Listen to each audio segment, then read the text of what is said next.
Hello and welcome to Stampscapes Friday Night Live. I have a piece of folded matte cardstock here in dark blue. I believe this is 5 by 7 inches, and what we're going to do is we're going to do one of those, I don't know, whatever, white on dark whatever depictions of the scene, which is going to involve basically white and black media. Okay, now I really like this scene scenario that we did last week, and I was looking at this. I haven't done one of these, I don't know, in a while, where we just start off on dark paper. It's a really good exercise to do because you can really practice your lighting and shading on this type of given surface, mainly the surface quality doesn't matter as much as the value of it. So something medium tone to dark tone, because you have to go back in and kind of render those light areas where when you're working on white paper, you're defining the light by the use of darkness, okay, and not physically going in and using white, except for in these spots like these light rays here. Okay, so anyways, I really like this vertical. For the most part, it's a portrait elongated vertical composition right here. But I thought one of the things that's kind of fun about a folded card is that there's a certain type of narrative that you can do on them, because you're looking at these cards, these folded cards right here. This is a pre-folded one right here, where this would be the front of the card and this would be the back of it. Or you can do it this way, like this. This could be the front of the card and this is the back of it. Or you can think about it this way. In terms of a scene, you can think about it this way: is bottom and top. So there's a lot of different things you can do. Not only that, it's a card, so the scene could be on the interior, like this. You open up the card, and here's this double page spread scene if you want to do. I mean, you can put the scene just on one side, too, if you want to, but it can be this whole big kind of dramatic spread like that.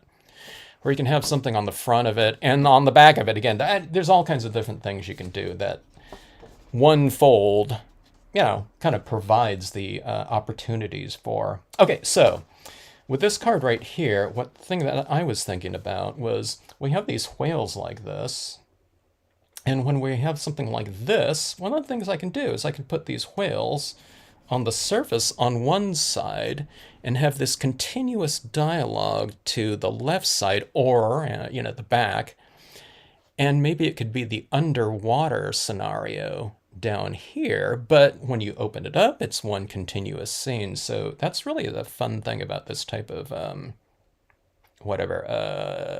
sequential narrative, we might call it. So you can see it as two different scenes, or one, or three. You can see it as front, and then it's kind of back. You want this to look good on its own. And then here's the third one right there. So I don't know, play around with it if you haven't done it before, or if you like what you see. Hello, Sharita, Linda, and Bonnie. Good to see you all. Yeah, I haven't done this in a while. I did it with one of the cabins and like a full moon up here. I was thinking about on this one, maybe I'll use one of the glow-in-the-darks that I always like to do. But okay, so I haven't done this in a little bit. So here I was trying to think of kind of the process right here, and I'm thinking about using the top of some of this part of the Seaside Cove Large right here. That really spans a big range right here. I don't think I'm going to put the waves right down here because, I'm going to have those whales underwater down here. So I think I just might want a little bit of the texturing up here on a horizon, okay? So now, if you just stamp this just directly down and you put the white over the top of it, to pull out the lighting on here, we're going to be putting all that white over the top of the definition right in here. So you really got to put down the white first and then stamp this right over the top of it. But then you kind of have to be exact, right? You might stamp it a little bit higher, a little bit lower or something if you have a really super defined line. So the thing that I do to make that, to get away with that and not make it so kind of obvious if I don't hit it, perfectly, is I just have these clouds coming up here. So it's not really, it doesn't have to be a really super defined thing. And then if I hit it lower or something like that, I can add in a little bit of white, but I'm not putting the white over the whole thing. All right, now I'll show you what I'm talking about if you have no idea what I'm talking about here. But let's see. So let's see. These whales go. Let me get a kind of a rough estimation of height here. I think that would be about good right here on the horizon.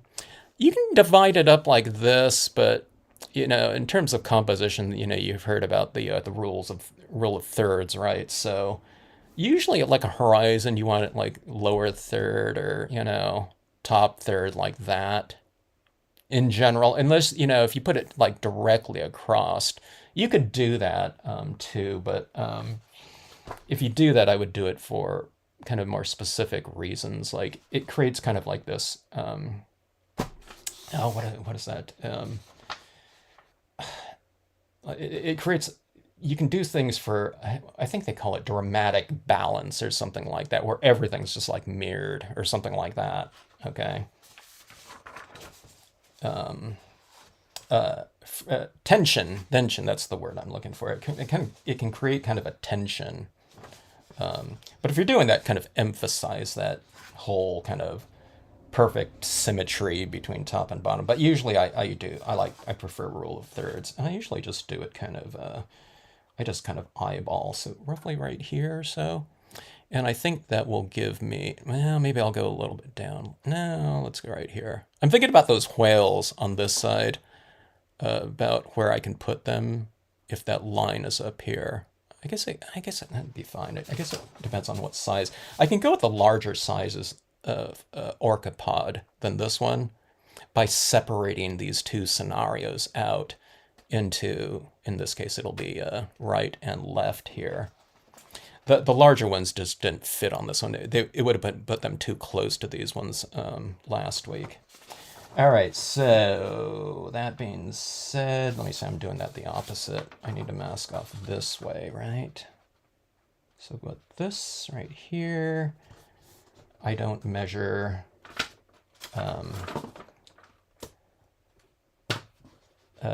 not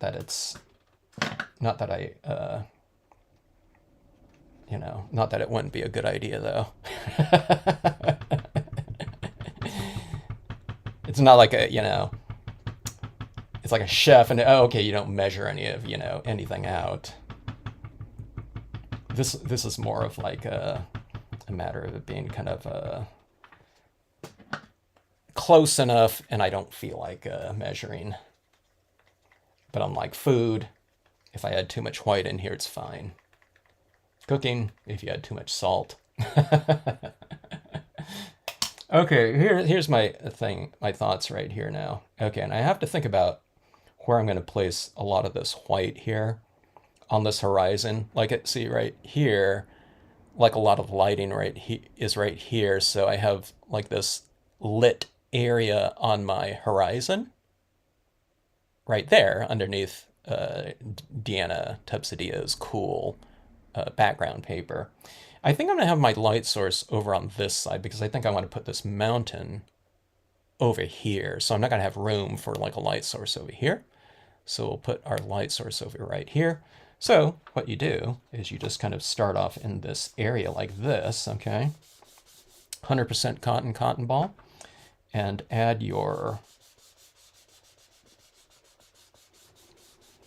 kind of largest application of that media in the area that's going to be the most illuminated, reflective of that light. Okay, so this is a pre-folded card, so I am getting that little ridge right in here, okay? I thought what might be better is, this is pre-folded right here, so this is like an indentation right here. So I'm going with that part of it as opposed to the back side of this pre-folded card where that thing is kind of sticking out, that seam. Okay, so see, every time you come in right in here, every time I re-ink, I'm kind of starting in this illuminated area. And we're doing that thing that I always talk about a lot in these videos about transitioned applications of tone. Working on a white piece of paper, we're working with darkness, so I'm transitioning from dark to light from the outside in. On a dark piece of paper, we're defining light, so we're going from the inside out, like that. Okay, so you're going for this heavier application in the light, like this, and then as I move out like that, it tapers off like that. I'm getting that hung up on that little area right there because it's a folded, raised piece, so it's getting a little bit heavier right there. But just, I don't know, just try to even it out as best you can. That seam is going to be there, you know. Now these are pre-folded cards, so I'm stuck with that. If you can do a card and you just want to have, you know, just do this on a cardstock, maybe fold it after you come up with the seam and you won't run into that, but it is what it is there. I tend to not mind the seam, though, you know, later on. I guess because there's nothing I can really do about it. Right, guys? Don't sweat the stuff that you can't control.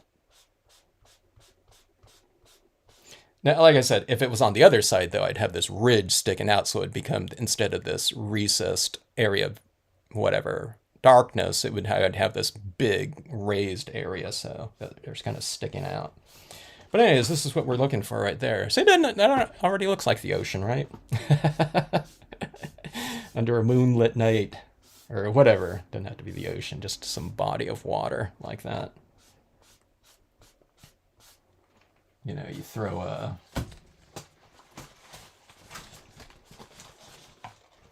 some moon up there. I mean, I could, you know, you can stamp out a moon too.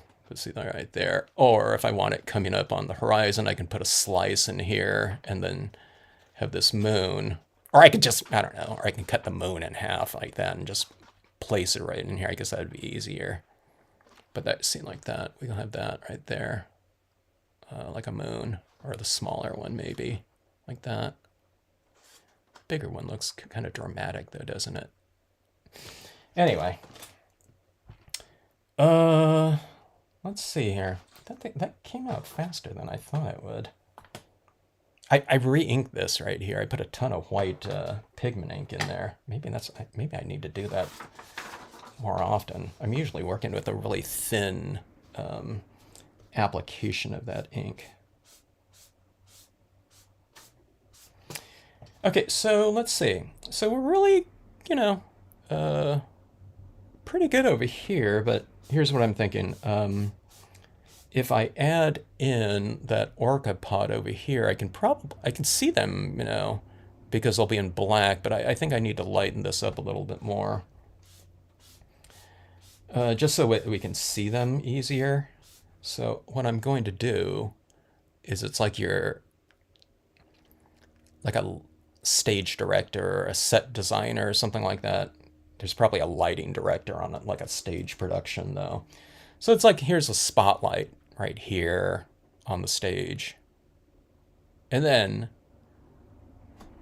we can have another spotlight on our other subject matter right over here. So what you do is you just add another lit area. I'm probably not gonna make it as strong as this one right here, that reflective, you know, light. So what I'm doing is I'm just putting this little area right here like this, okay? So it's a little bit more illuminated like that for that pod of orcas that are gonna go in that space.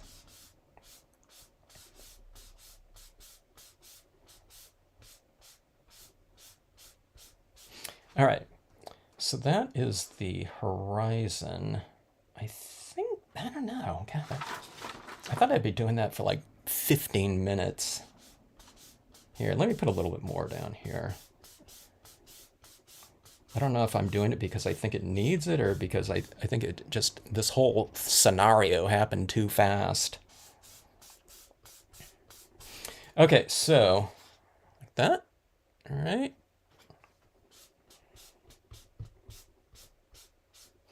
Oh, by the way, to get that kind of more narrow little streak like that, where it kind of tapers off like that, I think what I'm doing, and I think I was just doing it subconsciously, is I was taking my hand where it's kind of wider like that. I've mentioned this like sometime in the past couple weeks, or maybe it was last week, but I'm going like this. But see right over here, I can kind of go more vertical like that, where I'm using my nail and coming right in here. And so I can get this more narrow application, okay? I mean, it's not like a sharp thing like that. It's because I'm going over it like a few times, but I'm going more vertical like that and utilizing that nail to come across like that. All right. So as you taper it off, you can do that. Or you can just kind of fold this and make it a little bit more narrow. But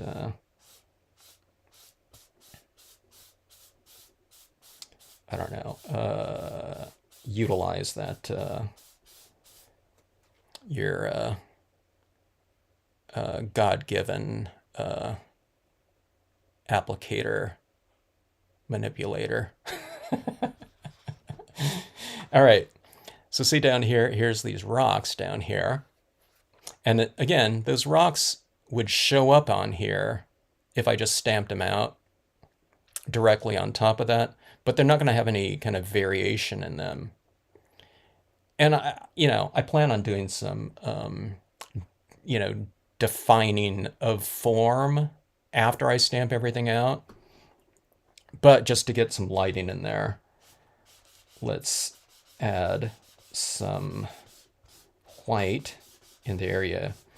Maybe I shouldn't go like that. Right over here, it's on the right side of the composition, but over here it's going to be in the middle. So maybe I'll have the rocks coming in from this side instead.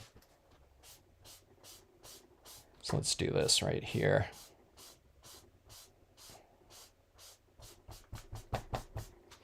So I'll go a little bit lighter up top, and I'll go a little bit darker below.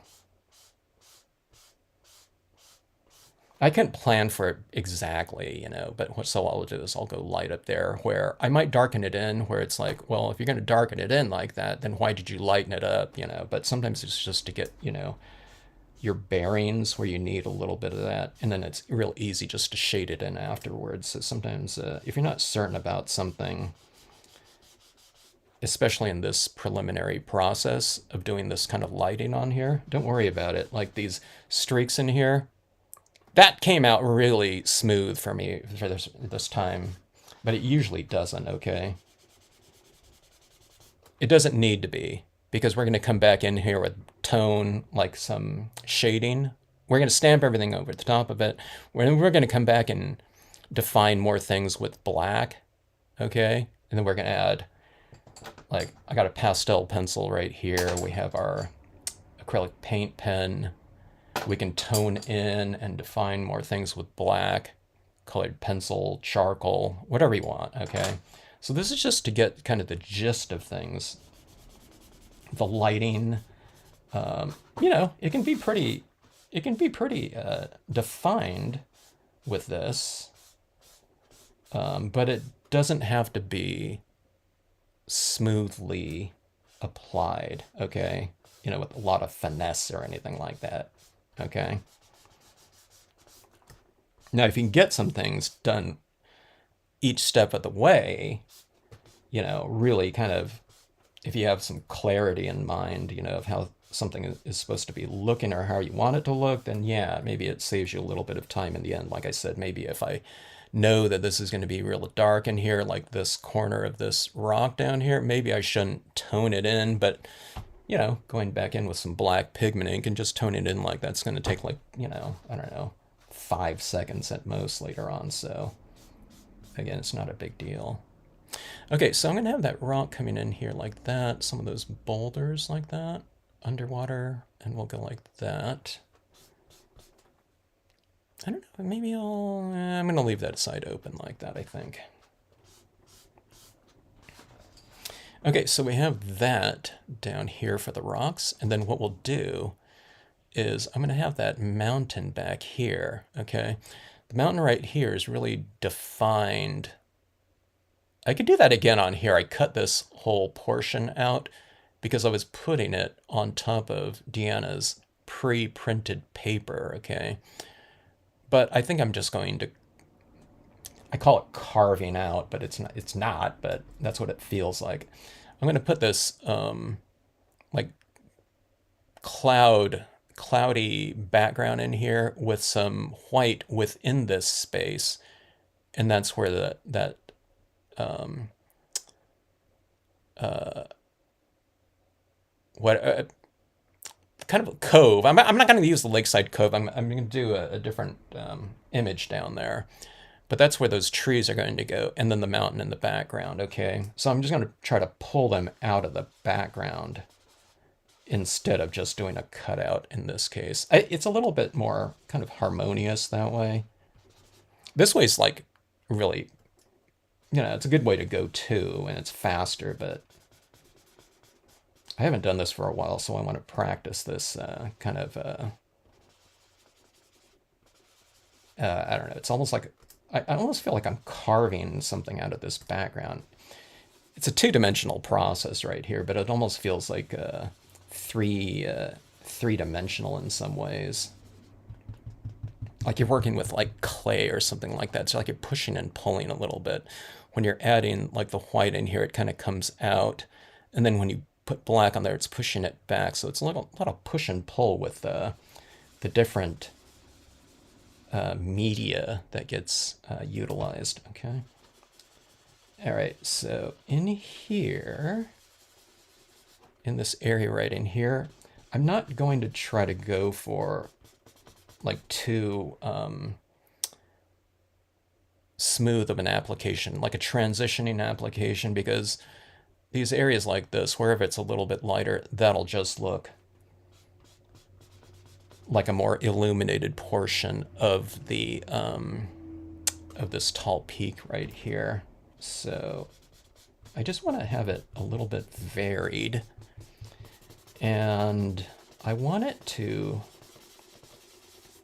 of course, be able to be seen in here. So what I'm doing is I'm making this area in the back here a little bit lighter, because black on, something a little bit lighter shows up better, of course.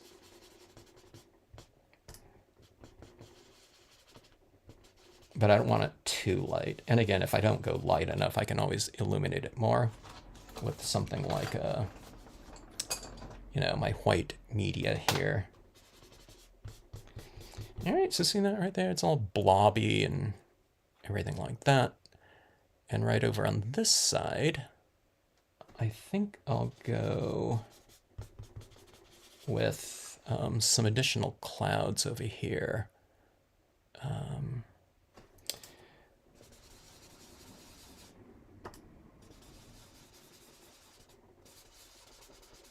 Okay, so what's going through my mind right here is I have to keep in mind that this is a folded card, so I'm thinking about the composition right here just on its own. And then I'm thinking about this side on its own. So I'm kind of composing for both. But then I want them to also look good as this, what a two-page spread. In comic books, they call it a splash page, where you open it up and, it's like the scene goes, is spread out between two pages like that. Okay, let's see, like that.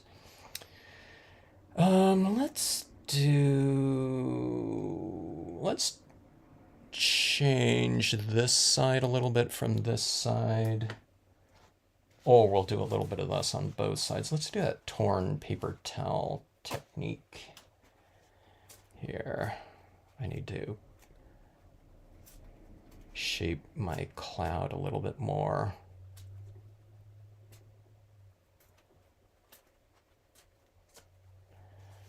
Something like that.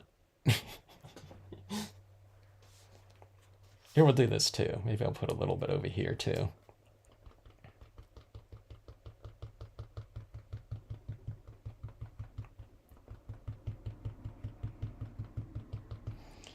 Yeah, you put a little bit more definition in here.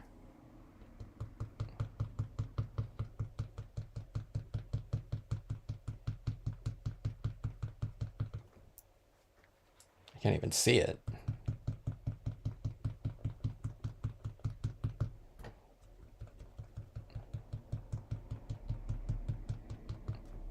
There we go.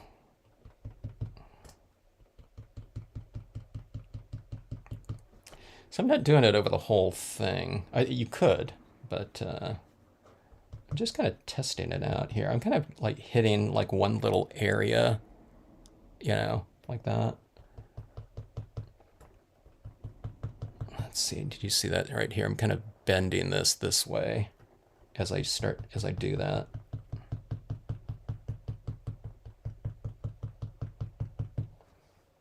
Yeah, like that. Okay, that looks like really weird, actually.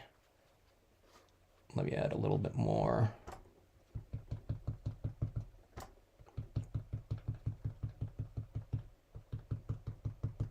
Like that, and then you can go like this. You can go like this, and then you can switch up and then have another billow in the background like that. Let's give that a try. We'll have the one in the background a little bit maybe less defined like that. See that right there? And you can keep doing that and layer and layer and layer. Okay, let's see right here. Let me flip this over.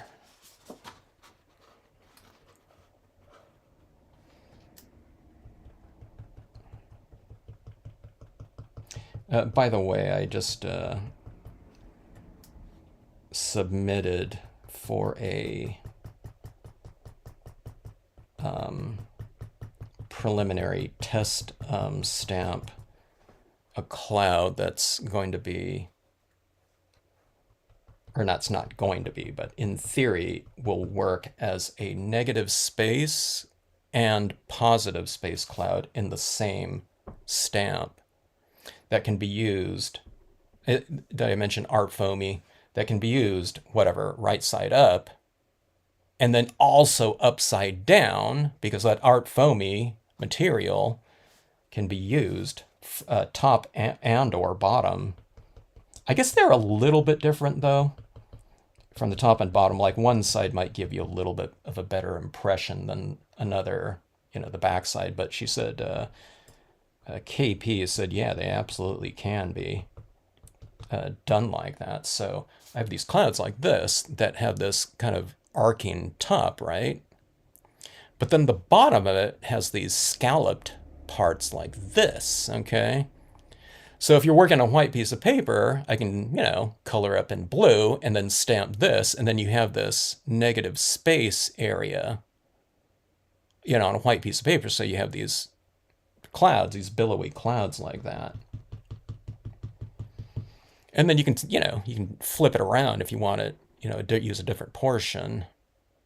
Or if you're going on like a darker piece of paper like this, you can stamp out using white pigment ink up into that, and then just stamp it down there, and you'll have these other clouds. I don't see it be. I mean, I see it being used as a stamp like that, with a definition, like clear definition. But I see it as being more of like a preliminary. Like I can use it, and then I can build up around it or fill in. But I don't know. It's all in theory because we'll see how or if it'll work. But it's the format that I think will, of course, make that in theory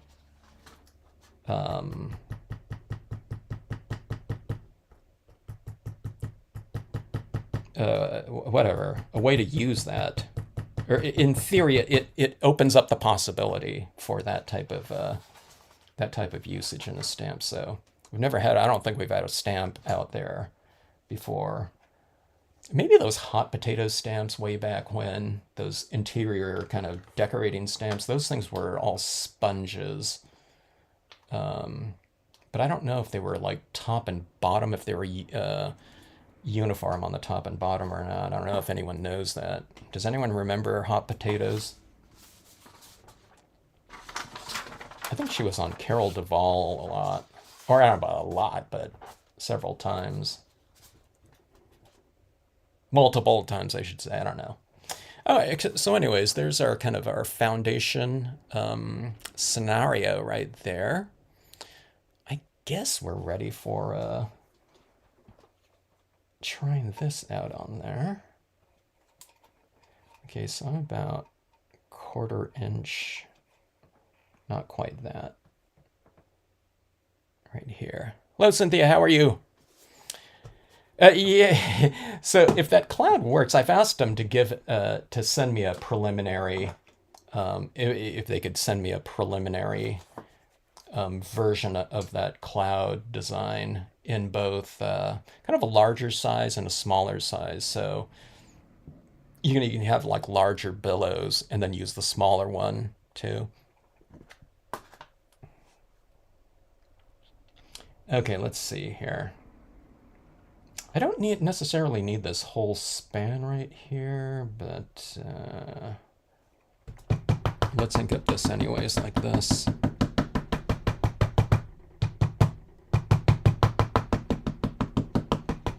Okay, actually, I don't think I want these edges right here with the rocks on there. I don't know if they'll show up in the end, but let me remove them a little bit right here.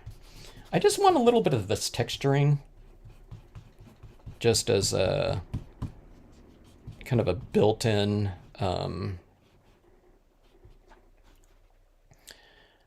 wavy pattern right in this area. Like I said, I don't know if they're gonna, we'll see if it shows up at all on this cardstock.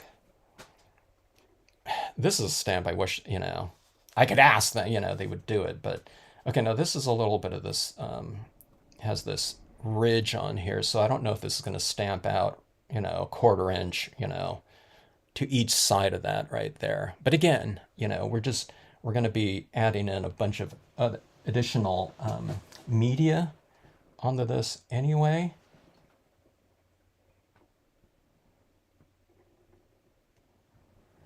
Okay, let's go like this. Let me move this over a little bit too. Like about right here.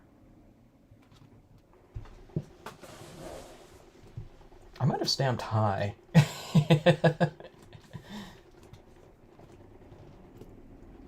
Anyways, this little bit of texturing in here will give me a little bit of a head start. There's this other stamp too, it's probably more ideal for it, called Shimmering. That's just this kind of this texturing like that.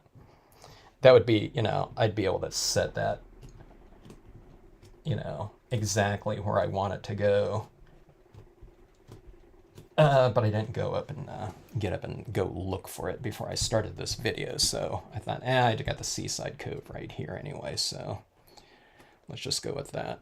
Okay, yeah, I don't know if you can see it. It's barely in there like that. But again, it was just this kind of this real light, airy top portion of it, so yeah, you can kind of see it in there. But that's going to give me my kind of horizon line. I wasn't too bad. I was like 1/8 of an inch right there. Which is where these other images are going to go right on top of again. So, you don't have to be exact or even close to it. Okay, let's see. I'll go like this. I'm going for this type of scenario right here. These shoreline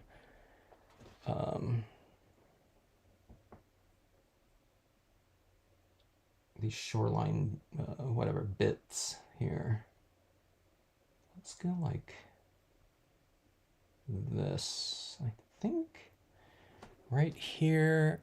And I don't have too much room for my mountain back there though. But we're going to do it anyway. Okay.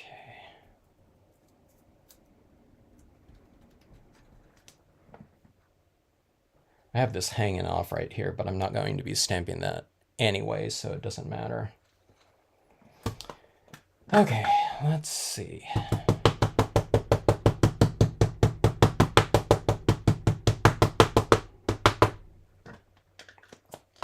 On this kind of textured matte blue paper, dark blue paper, I re-inked my pigment ink pad here before I did this, before I came on, because I knew I was going to be stamping on top of white pigment ink on this. This paper's kind of smooth, but it's still a little bit textured. So I know I'd want fairly dark impressions here. Yeah, let's see how that... I've had negative space imagery before in the form of clouds in rubber form. So it first started with this one called... Actually, no. Okay, it wasn't Field of Sky. That was the first tonal applicator one. But I did this stamp in the hand called Cloudy Moon. And then what was that accompanying cloud called? It might have just been called Cloud or something. And it was negative space.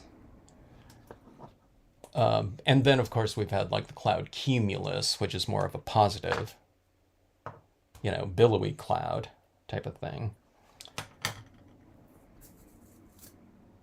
But the art foamy, though, the thing about the art foamy is that you can come up with a pretty big design. And for something like this, or like the printable vinyl sticker paper, that's kind of when I first started thinking about the concept of that cloud, was when I was doing that. And I thought, oh, it'd be kind of nice if I was just able to stamp a cloud right onto that holographic sticker paper.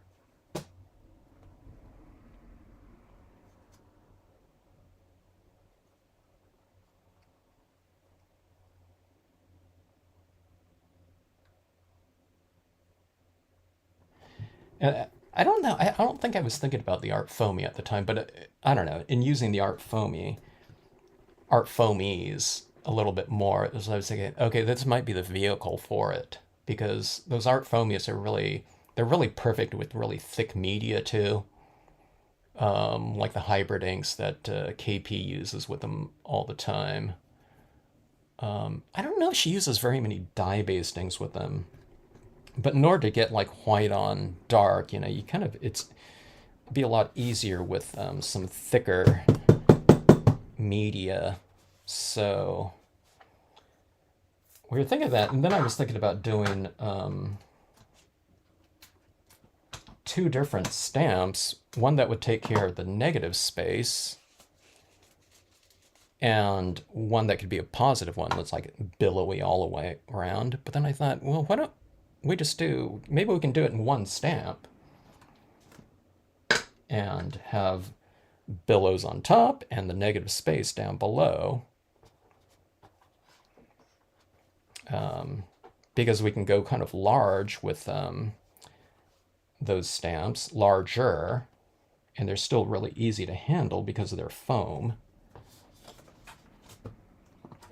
And then I thought, well, if there's no definition within the art foamy, like, it's just a solid silhouette, it's solid, it doesn't have like other little textures in it in the middle, then why, I looked at the art foamy and it looked like it was the same material on the top or bottom. So I don't think there's one side that they've designated for, stamping it, because it looks the same. It just depends on what side they laser etch, and it could be either side, I think. So it's like we don't have to do like a left and right, negative, positive. It's just all in one stamp. So that's like the stamp designer's dream in some ways, or user maybe even more. So I'm a designer and a user though. So it's like if we can get it all in one stamp, and then that saves everyone, from having to buy multiples to get the same type of thing.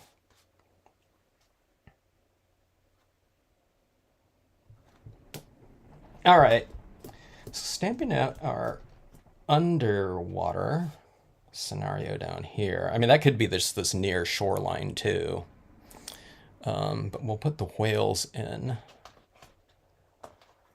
Now, well, actually, now I have this scenario kind of laid out like this, the basic structural layout of the composition.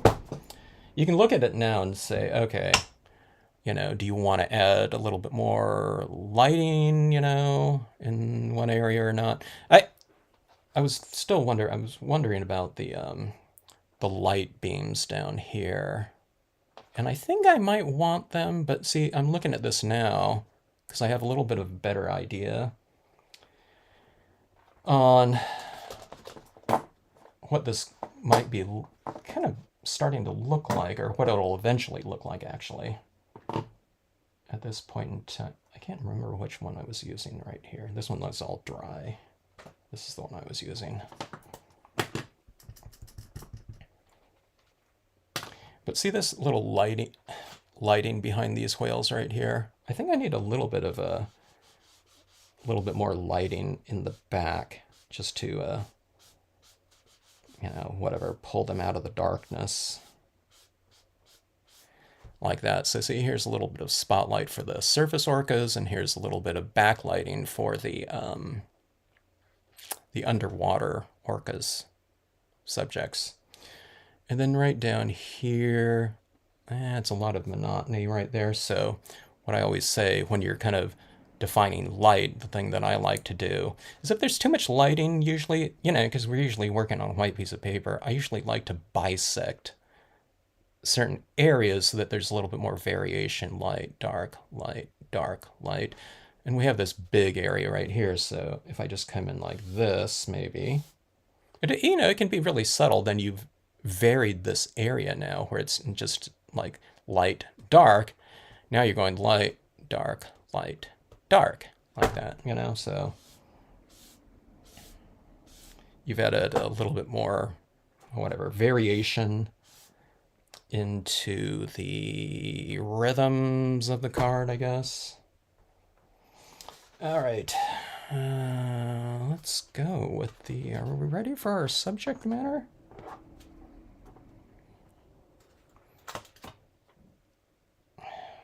This right here.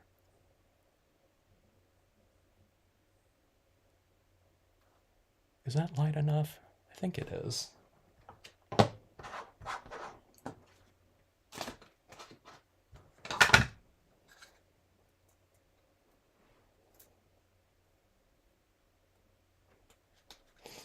If that was darker, or if it's lighter, it just varies. It's not like when I'm asking myself if it's light enough, it's not like I'm going to stamp it out and say, oh my God, it should have been lighter, it's ruined, or something like that. It's just easier to illuminate the background before you stamp it out, where you can go in and tweak it, a lot more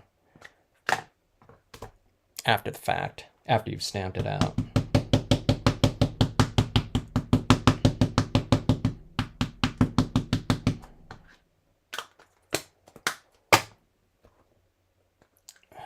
Okay, and question is, how high do I want to put them? Let's go a little bit lower on this one.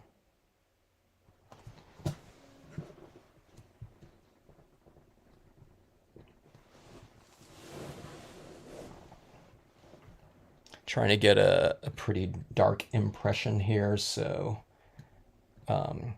stamping this down on here. Remember, you're not really, at this point in time, in this area, you're not stamping this onto a piece of matte dark blue cardstock. You're really stamping it really over layers of still maybe slightly moist, like pigment ink, so white brilliant ink, stamping it over with the black brilliance ink. And on this matte paper, you don't have to be using the brilliance. You can be using any kind of pigment ink that you want, like that. All right, so I have that, and let's go with our underwater scenario here. Look at this.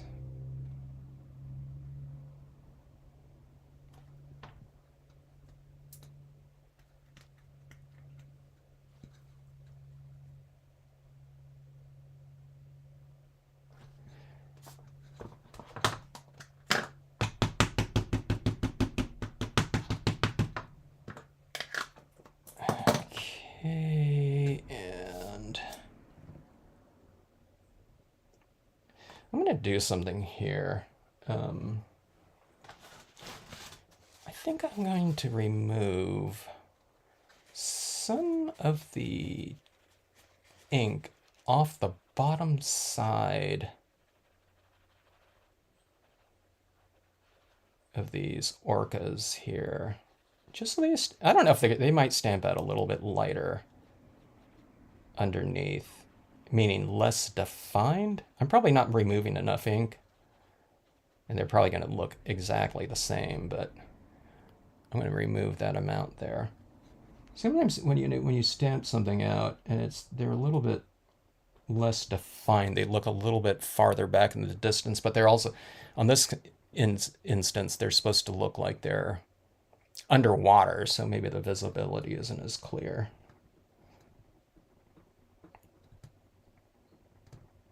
So they're less defined. Okay, I'm not going to hold that one down. Yeah, okay, see that? I don't know if you can tell, but underneath there on the underside like that, it's a little bit more cloudy looking, like that. Like the visibility is, it's not like 100% underwater, so in this scenario right here, so it's a little bit more clouded, and it kind of like merges in with the that pigment ink a little bit more. All right, let's see.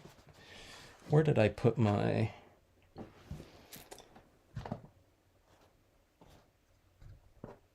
twisting leaves stamps?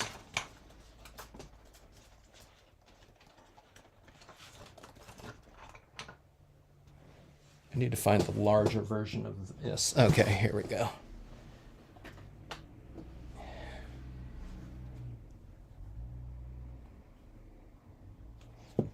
All right. I guess this can represent something underwater, but it can also represent things just kind of floating on the surface as well.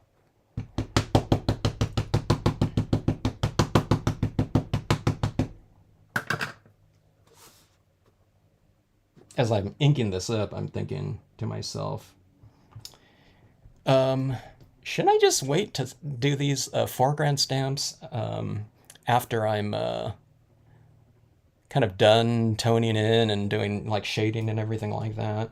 But let's just do them right now. We'll get the composition really kind of established here.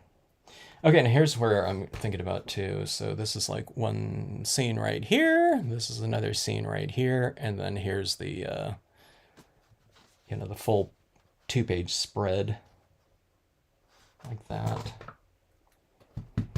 So that might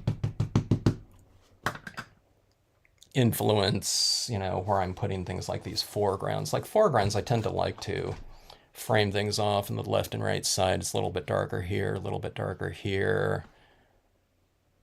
Top corners right there.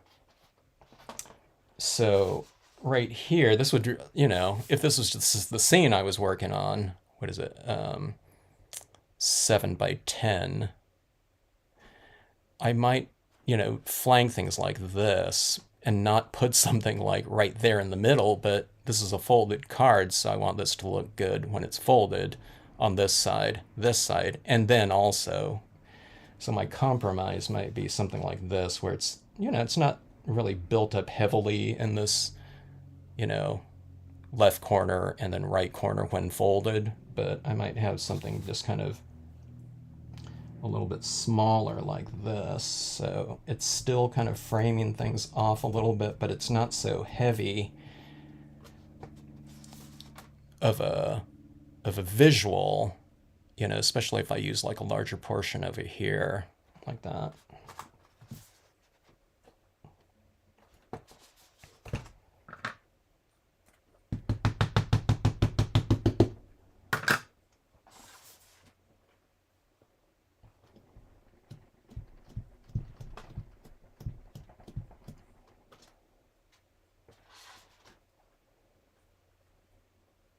I think I was holding down the stamp a little bit longer than I probably needed to do for those orcas.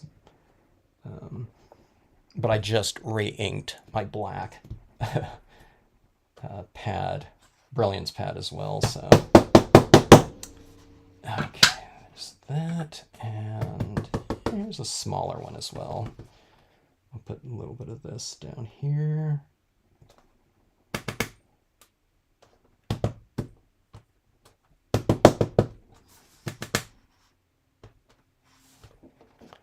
All right.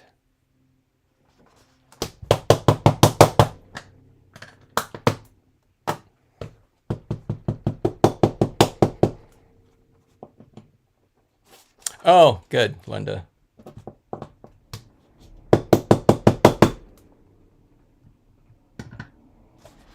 All right. So we have our scenario right here. It's very very much undefined. Oh, I forgot the tall peak here behind here, but it's very undefined. So we'll go in here and we'll start to define like things like shading and things like that, and that'll start to anchor our objects into the scenario much more. I'm looking at what I need to do here. Like these areas in here are really dark. I'll probably bring out some of these trees a little bit more, and we'll put some shadows down here on that shoreline. And then we'll do some, I don't know, kind of a little bit more definition right in those waves. You can't even see them right now. I don't know if it was like even really needed. But again, I'll use them as my visual cues. You can see some ripples in there. I'll add a little bit more highlighting and shading on those lines, and you'll see where kind of just starting off with a little bit of texture like that, you know, it can give you a really good head start in adding those kind of more defined textures rather than just kind of doing them right, you know, from scratch out of my head or something. But that's why we have stamps, right? Okay, so I'll put this mountain right back in here. Let's see, I'm gonna wipe off some of that ridge where it's out here in the clouds. I'm just gonna go like this. Okay, now I'm removing some of this ink, or a lot of it, off the bottom portion right here. And then there's a little bit less, and then a little bit less, and then that's just all straight. And that way, when I'm stamping over this right here, I won't have a lot of this mountain coming down into these white areas of the trees. It's stamping over it, but it's stamping over it with some really dry ink, so it shouldn't be really an obtrusive looking background texture in there, so you could still see, hopefully, that nice silhouette of the tree line.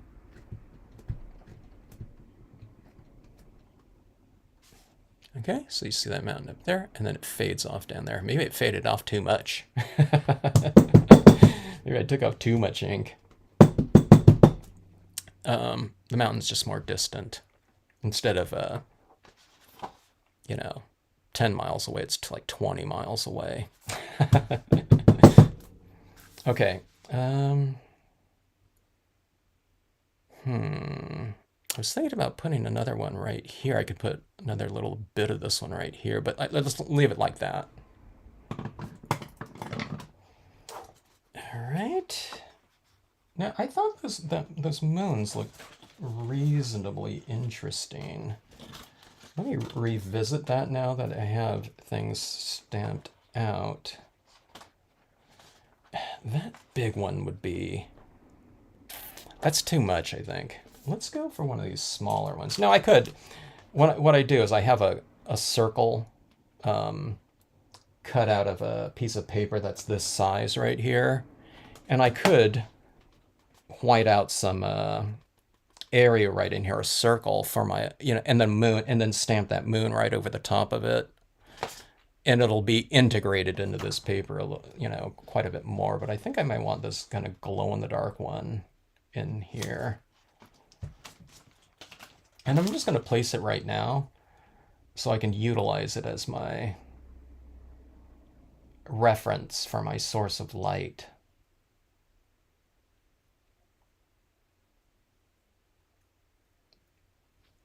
It might almost be too light, but it might stand out, but I'll try to match. I'll bring my lighting up in strength a little bit more on certain objects to kind of match this.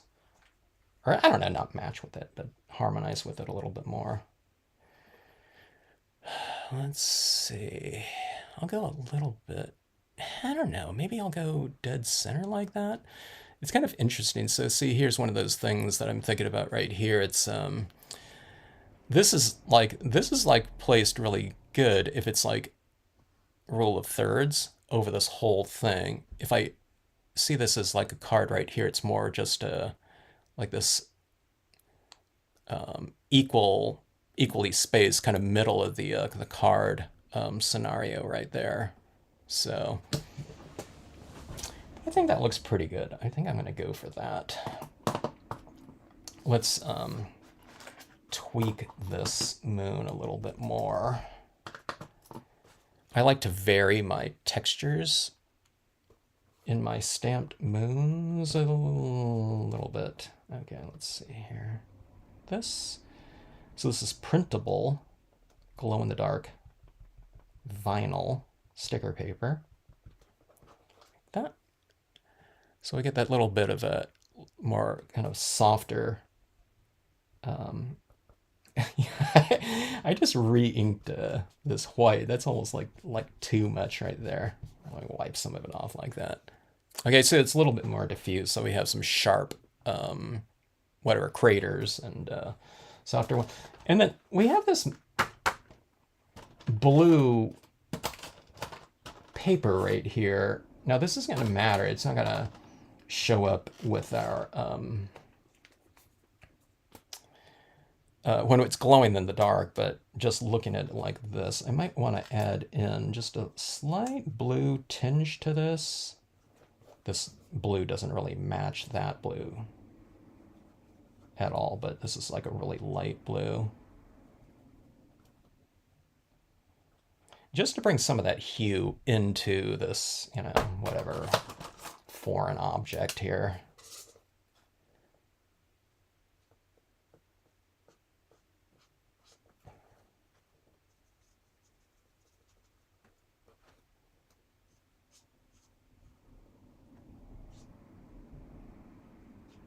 I'm not coloring in the moon. I'm just kind of giving it a little bit of a perimeter tone. Okay. That blue right there is like a lot more like this one. I don't think I have like a light version of this though. Let me see if I can kind of just add a little bit of that like this. Around on the edge. It's not really like a, you know, like a mixable surface like this, but sometimes you can build up a little bit of a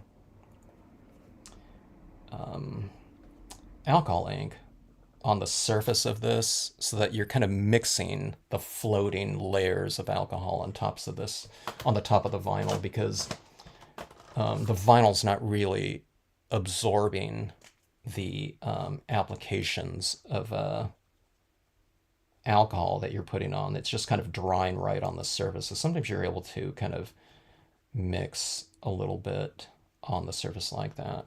It's pretty affixed though, but sometimes you can get a little bit of it going.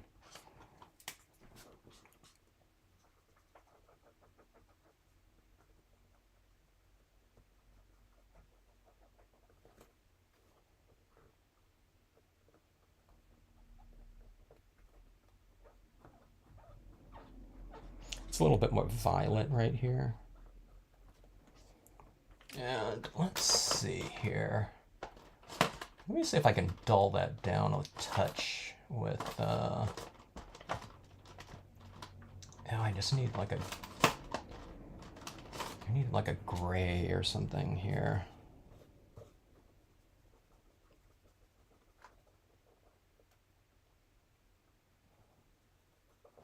All right, there we go. Let's see. Got this right here. That's too blue still here. That's bothering me.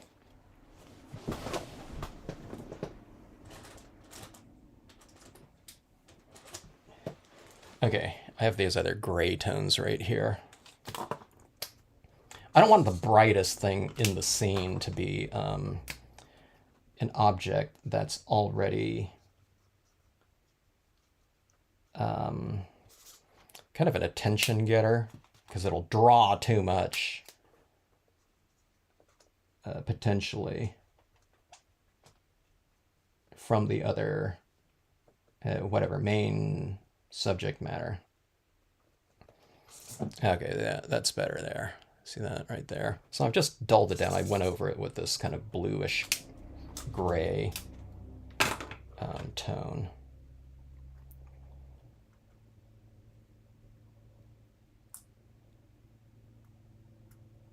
And this is vinyl sticker paper, so. All right, let's see. Let's do this. Not sure which. I'm gonna go more vertical like this. I usually have the texturing kind of a little bit more on the over to the right, but I think that looks better in this scenario right here. A little bit more on top like that for some reason. And we'll go kind of roughly center, or should I have it lower? I don't know. Oops, I got that little bit there.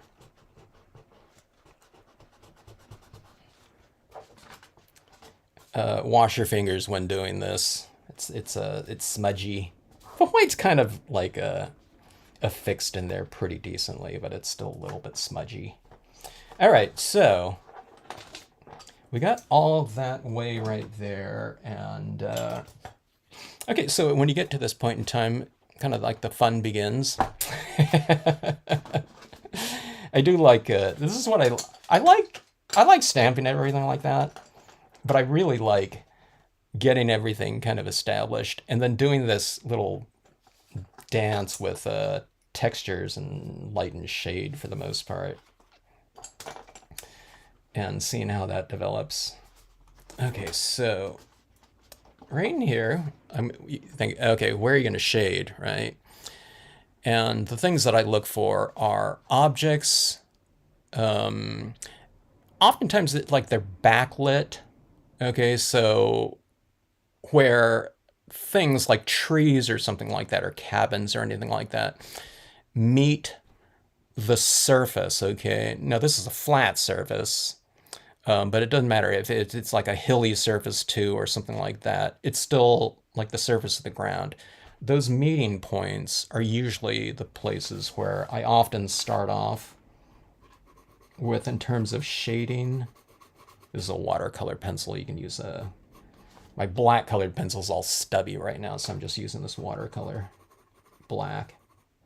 I'm not going to use it for its water soluble ability, though. I'm just using it as like a black colored pencil. Okay, but anyways, what you do is you start kind of laying down some of the shading right at the base of your object. See that I'm just kind of tapering that off a little bit. I'll probably add more, but I'm just going to start off with just a light touch like this right along the edge, and it's kind of going with something like this, and it's nothing more than kind of that little motion right in here. Okay, so let's do that right over here. A little bit heavier right around the base. Now this is already dark in here, so I'll need to go a little bit darker than, I mean, we won't be able to see like that probably at all, so you have to go a little bit darker and darker, just until you see it.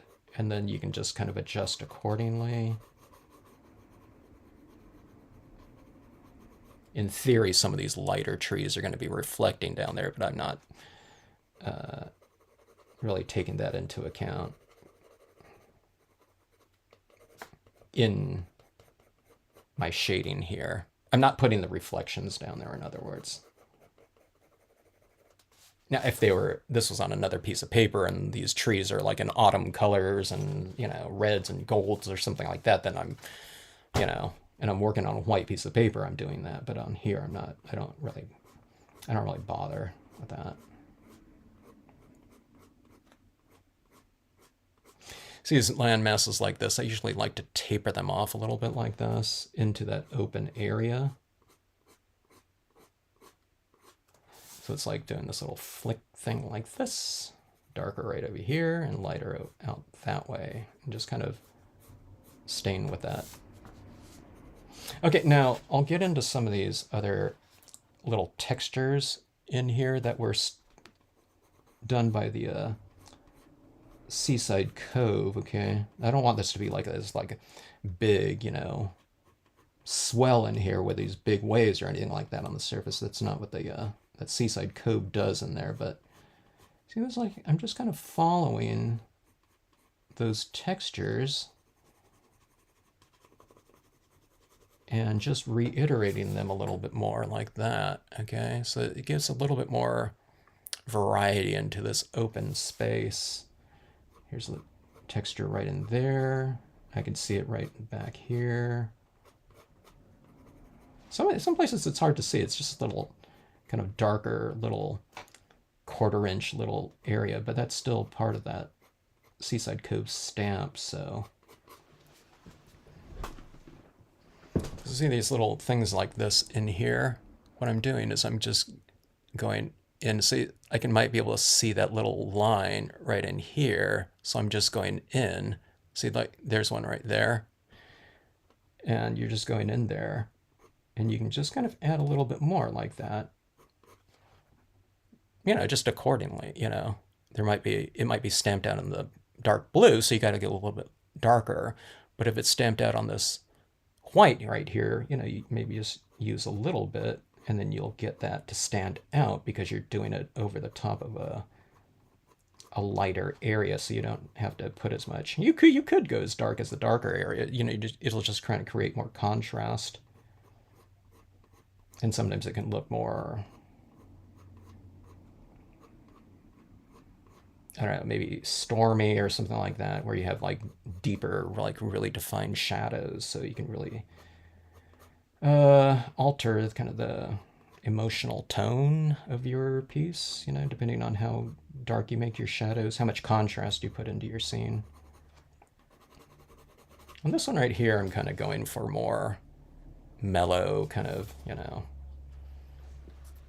moonlit night, quiet type of scene, type of thing.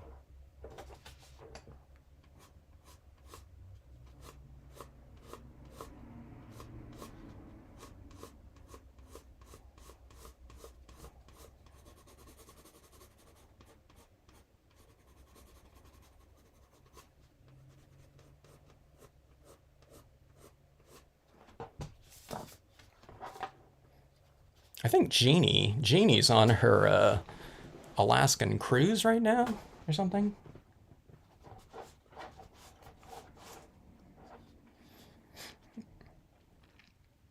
That wasn't a security risk problem right there, mentioning that, because she mentioned it, I think, in the chat, before, in the live stream chat. So I'm not sure what are those Alaskan cruises. They often spot whales, right? I don't know what kind of whales. I don't know if they're orcas or what, or orcas are, amongst the ones that they see on those cruises. I'm not sure. Okay, I just put that little strip down here that there wasn't anything stamped. I'm just kind of adding that down there now, just, as a additional kind of invented streak.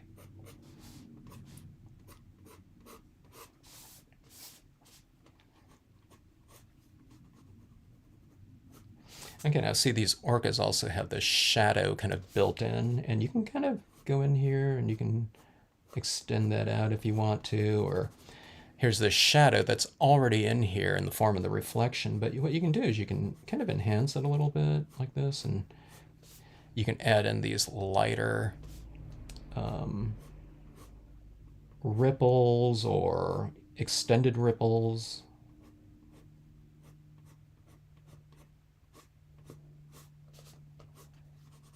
or shading like that. And just like your objects, your land masses, you can kind of anchor your subject matter into the scene. In this case, the scene a little bit more like this with shade. Or maybe that's the lighting right here. So I have that shadow coming out right here, so it's already defined, but maybe I can extend it, the shadow kind of back this way more, where it's like being influenced. I have these shadows like this, these reflections coming more like this, but maybe that's where the reflection would go, but maybe the shadow, you can kind of extend it more like this way due to the introduction or the presence of a light source like that. So there's all kinds of little tweaks you can do. I don't if I would do this again, I don't know if I'm doing that, or each one of these same things, or all, any of them really. When I'm mentioning all these things, these are just things that you could do if you want to. They're just kind of extra little opportunities. It's not like this is what you should be doing here, because like I said, I don't know if I do it again. Those little tweaks. It's if I did it again, it'd probably be a little bit different too, just because I don't like a lot of times doing the same thing twice or over and over.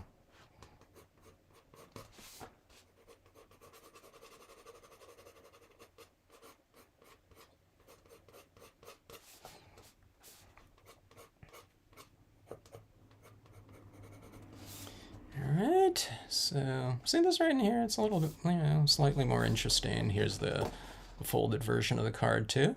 Front, back like that. Okay, and full page spread. Oh, let's see here. Let's open this mountain peak. Let's hit that a little bit.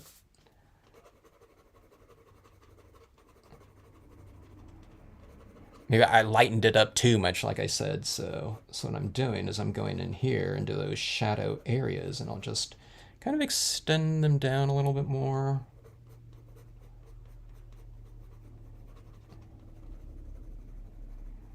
So I'm not inventing this. I'm seeing where there's these darker little areas, and I'm just making it a little bit darker. Or maybe I removed too much ink, I don't know.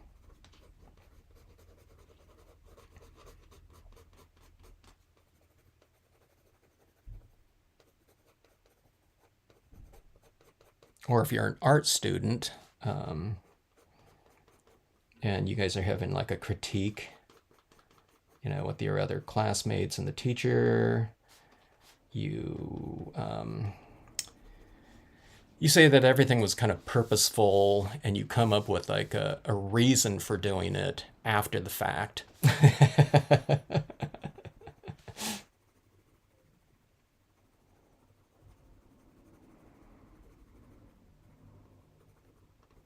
Which is one of those things that occurred to me, when I was in school. It's like everyone just kind of like, making these things up afterwards, based on how things kind of developed or came out by like chance.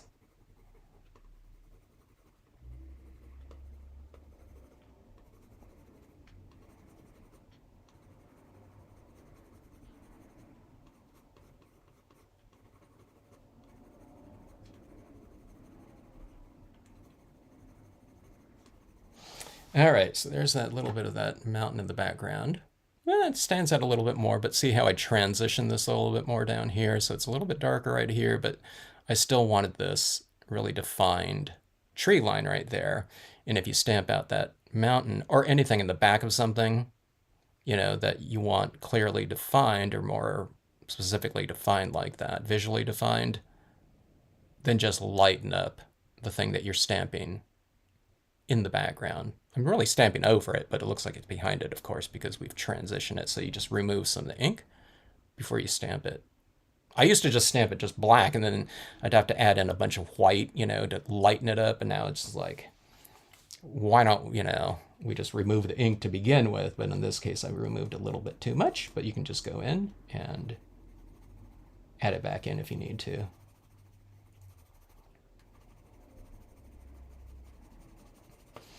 All right, so there is that. Okay, here's the thing that I'm not thinking about because I haven't done this technique in a little while. I usually, since I'm starting off with a really dark piece of paper anyway, okay,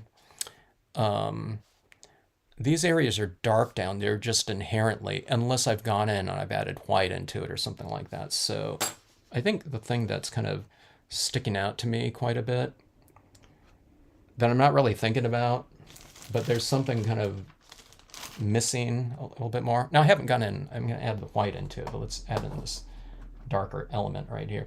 I'm missing a little bit more of this vignette, okay? Now that might be as dark as I get in a lot of scenes, okay? Like if I'm working on other pieces of paper, like that just inherently is already darker than this black down here on the white piece of paper, right? But I think I need to go in and darken it even more with some black ink, okay? You have to, if you're going to vignette something, you have to make the areas darker than, the other interior in here. And that will help to frame off the scenes. Everything kind of looks like too open to me right now. And I don't like that.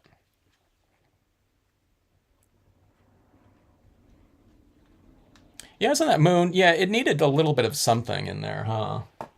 So the moon kind of provides a little bit of an extra, I don't know, maybe contrast, but it's also like a different texture. So the thing that I was doing in there was changing the texture because I wanted to make it a little bit softer to go down here because it almost stood out too much, without that little extra. It was okay, but I think but it still stands out though. It's, it's shiny. So, okay, but see this right here? Darkening up that right there, like that. Now see, this is like wide open right here. I'll show you what this little bit of extra black will do right here. Okay, so I want this rock to stand out, but we'll make the base of it a little bit darker right in here.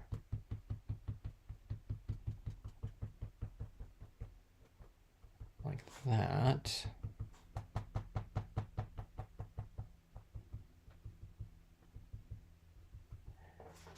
Okay, so see, I've changed the visual weight of this a little bit. I guess one of the things too, I guess it's black as opposed to blue down in these corners now. Okay, now see this area right in here? That's blue right here. Just the way that I bisected some of these areas up. See, here's like this streak of kind of white coming across the blue. We got a lot of it in here, but just like an area right in here. Let's see if I can kind of add a little bit of this black tone in here, like right in here in the middle of that. See, there's still a little black and blue right there. I'll try to leave it like that. I don't want to just like change the blue to black. I'm trying to hit some of this black right in the center of this little blue field. Okay, and then I'll come up here and I'll bring some of this in here. Like that. And see that? I just came right across right in there, so.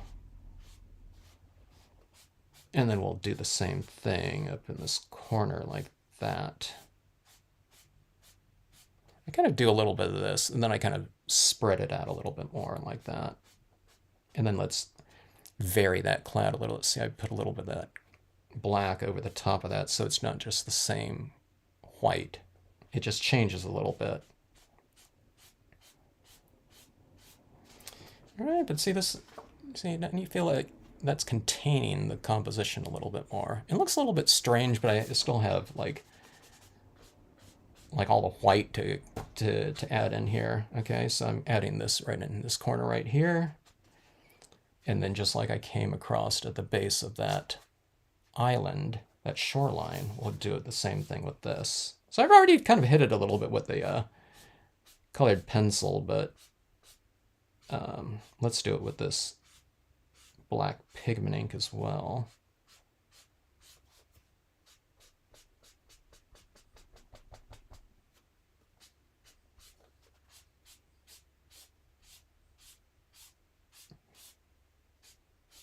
It looks, I don't know. To my eye, everything's becoming a little bit more kind of harmonious, I guess.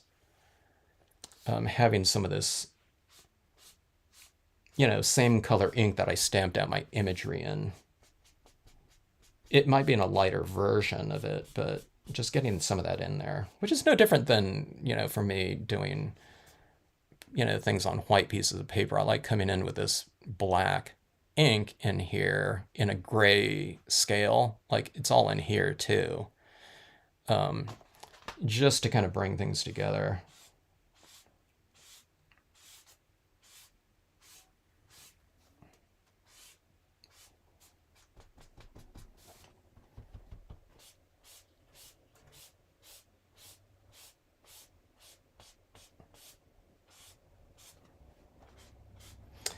So whatever you stamp on the inside of your card too, it'd be kind of cool to add this in these four corners too, maybe, on the inside of your card, whether you're just going to have it as a greeting or something like that. By the way, this can be the front of the card too, and then you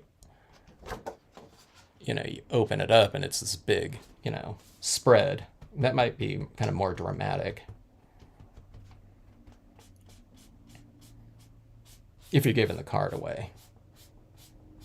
Or it just depends on what you're going after. If this is the outside of the card, then it's kind of a little bit more dramatic as they pull the card out of the envelope. I don't know. I think it might be, and this one right here, I'm thinking maybe interior. Card interior?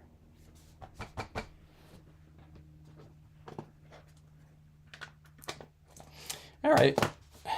So that is the black right there. See, I don't know. Can you guys tell? I don't know. All right, so let's go in and start doing this.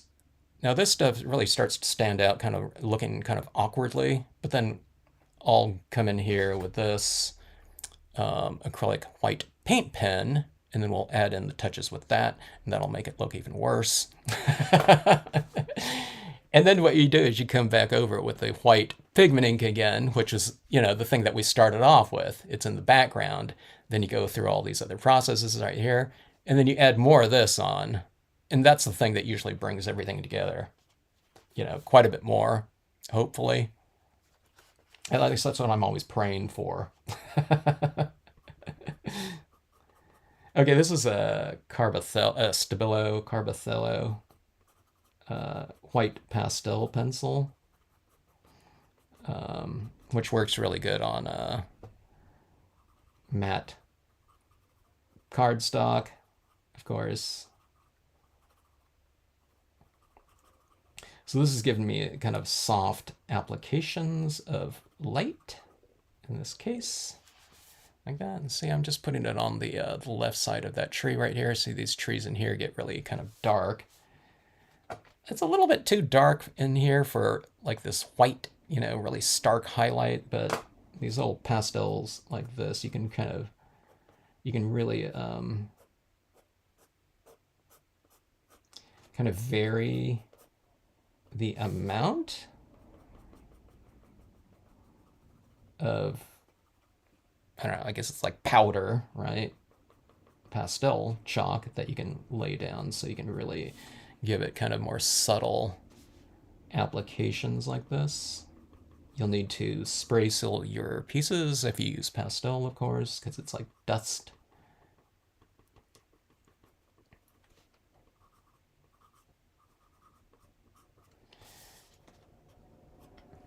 And if you add too much, of course, with pastels, you just kind of wipe it off, right?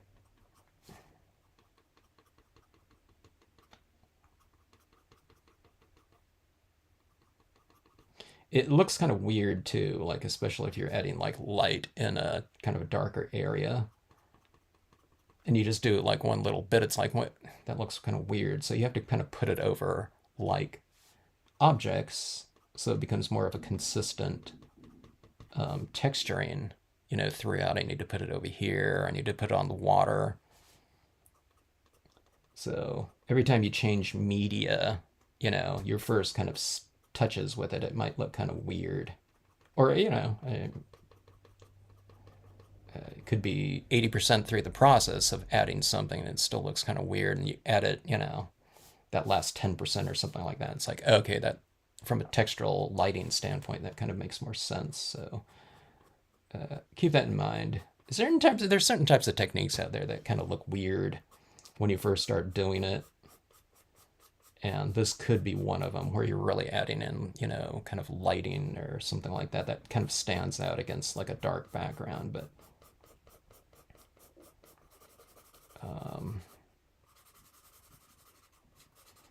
as they say,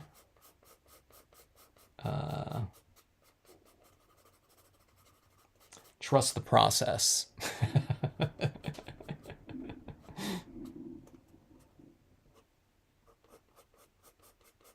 When I'm doing these things, sometimes I'm wondering if I haven't done them for a while. It's like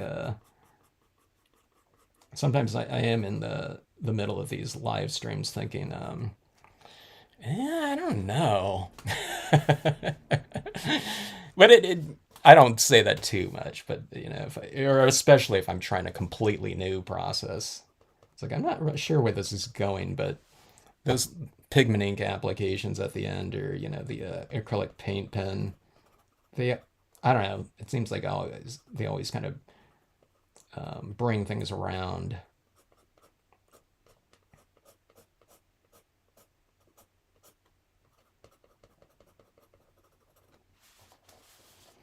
All right, so right in here, I'm kind of trying to get this a little bit of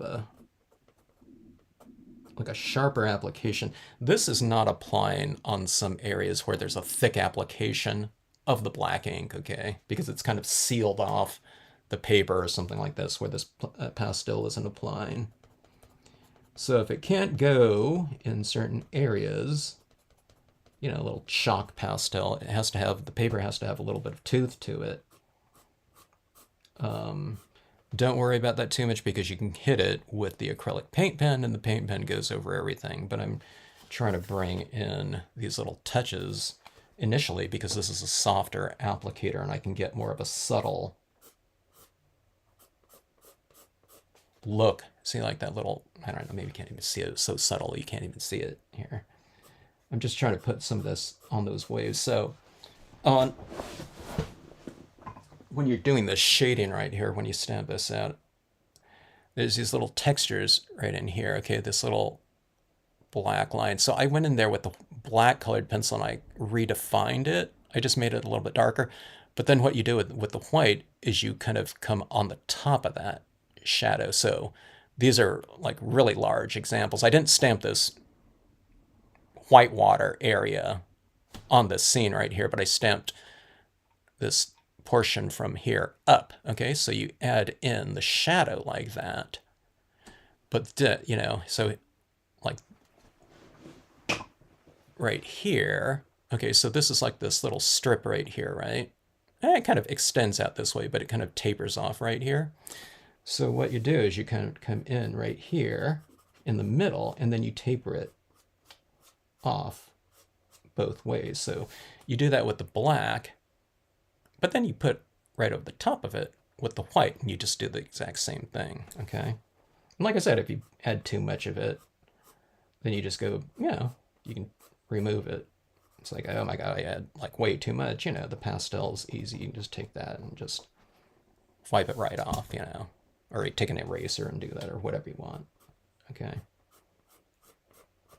Now see, the lighter the application of, the lighter the shadow area that you do, sometimes, the lighter you apply the white too, so you can do that accordingly. So this one's maybe just a real kind of light application of white. So the theory is if you have a really stark, dark shadow, that's really look at my hands here, where they're like super well defined, like a really stark shadow, sharp shadow, it probably means there's more light hitting that area. So if there's, a shadow that's being really starkly defined, then in theory, there's like a lighter highlight over the top of it as well, like that. Okay. But again, I mean, it's not all like theoretical or something like that. You kind of just lay it down and see what looks good. I usually do it with kind of a lighter touch, and then if I like it, then I go lighter. And it's the same thing with shadows. It's like, okay, do you want the shadow there? I don't know. So I just add a really super light shadow, and then I just keep going darker and darker accordingly, so I get until it gets, to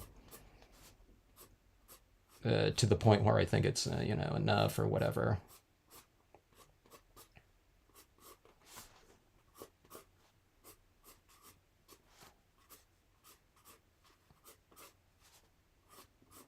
Right here, I'm starting to add in quite a few of these little ripples, illuminated ripples or whatever. So I'm thinking to myself, okay, I'm thinking, okay, I don't want to make it like too busy or anything like that. So I'm kind of conscious of that.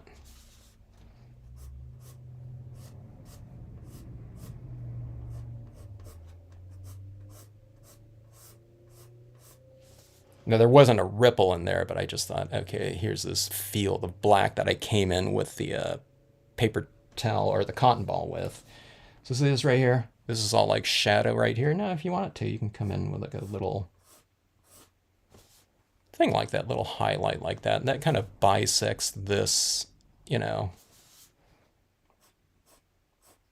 shadow area in here a little bit more.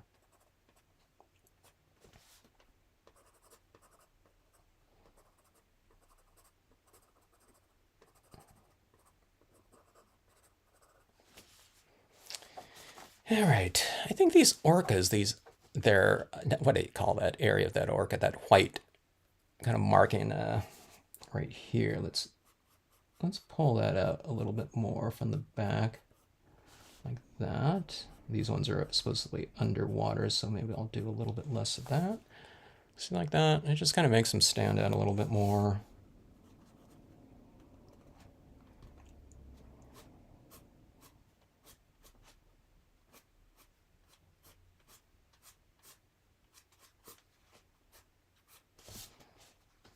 Here's this whole kind of shadow area in here. So see that little white like that? Yeah, that's kind of nice to kind of break up the shadow area a little bit, with a little bit of a highlight.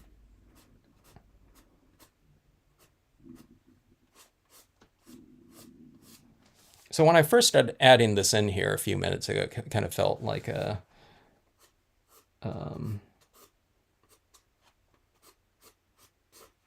I wouldn't say unfamiliar, but I'm getting more comfortable after, a few minutes adding in more. So I'm getting bolder, adding kind of more and more. Because it also doesn't stand out as much because I have this kind of marking all over the place now. So it kind of, every little mark kind of merges in, kind of texturally, I guess, with the rest of the scene, where just starting in here, it really stood out, kind of. So you just kind of build up to it. Who knows? Maybe if you're doing this all the time, maybe it becomes like you can almost do it where it looks like with those pastels, you can make it look a little bit more like impressionistic or something like that, or expressionistic. All right. That was that. Okay.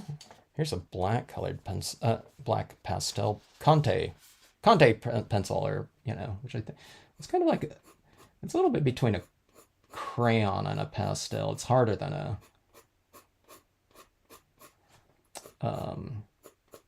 pastel, most pastels.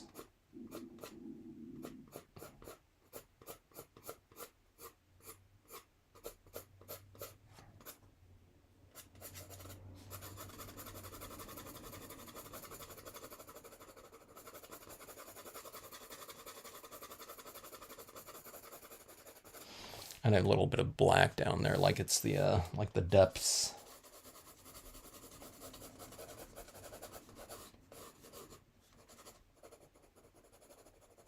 Oh yeah, I didn't think about this. I can go in and kind of define some areas on these rocks a little bit more. Actually, I'm not sure if that one's applying as easily as the yeah, the black watercolor pencil seems really good for this. The black watercolor pencil, it's like super soft. It's going right over the top of the ink impressions with no problem.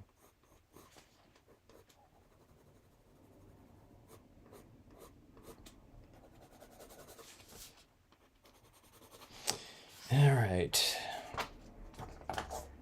Going into the white paint pen. Use the Seaside Cove more to form my water rather than the stamp the waves. Oh, yeah. I mean, that Seaside Cove really takes care of a lot of things for me. So, if people haven't, I have a video on this, but like this area right here, most of the time I'm using it left or right side on a smaller card, but this area right in here is an area that I use quite a bit without these other flanking shorelines. Like I use this a lot with the baby sea turtles, or the smaller version of this too, which I must have used pretty recently because I saw it right here on my block. Did I use it last? I didn't use it last week. Or did I? I don't remember. But yeah, it can take care of a lot of things. And then I use this portion a lot. Now, I came up with that stamp before I came up with that stamp called Shimmering. It's just because a lot of people were asking me, hey, Kevin, can you just come up with a stamp that's just this portion right here? So it's like the shimmering, kind of reflection. They can put their sun or something right up here shining on the water. So that portion of it is really pretty handy. Okay, so we're coming into the real defined type of mark. When I apply this on here, it's going to stand out more than what it's going to look like when this dries, probably. I think of that probably because it's like I said, I haven't done these on this paper in a while. And then I just got these new pack of this a new pack of the white acrylic paint pens, and it seems to flow a little bit more than my Artistras. I think it's because the Artistras, I've been using it so much that it's drying out a little bit. I've used those so much. The good thing about the paint pens these is you can really use them to almost their completion, if not their completion. I don't find them drying out on me. Okay, but see, that really stands out against that background right there. But what I was saying is I'm not sure if this is applying more acrylic than my previous pens. But anyway, sometimes when you apply that on here, as that dries, it soaks into the paper a little bit more, so it's not as light in appearance. Okay, so keep that in mind. But this is where I was mentioning too, sometimes I apply this type of mark. It's a very defined mark on your paper. It's really light, so it stands out in terms of value. But if that looks awkward, then you can just go back over it with some additional white pigment ink, and it will soften up some of those applications of that media. Or if it stands out too much, you can darken in some of these little paint pen marks. You can go in with your black colored pencil and go over them a little bit, and it will make them more gray scale in appearance. Hello, Caroline. How are you? Good to see you.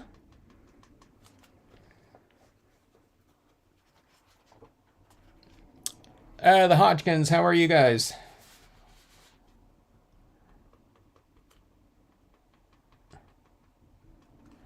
Okay, let's see here. Adding that into my cloud.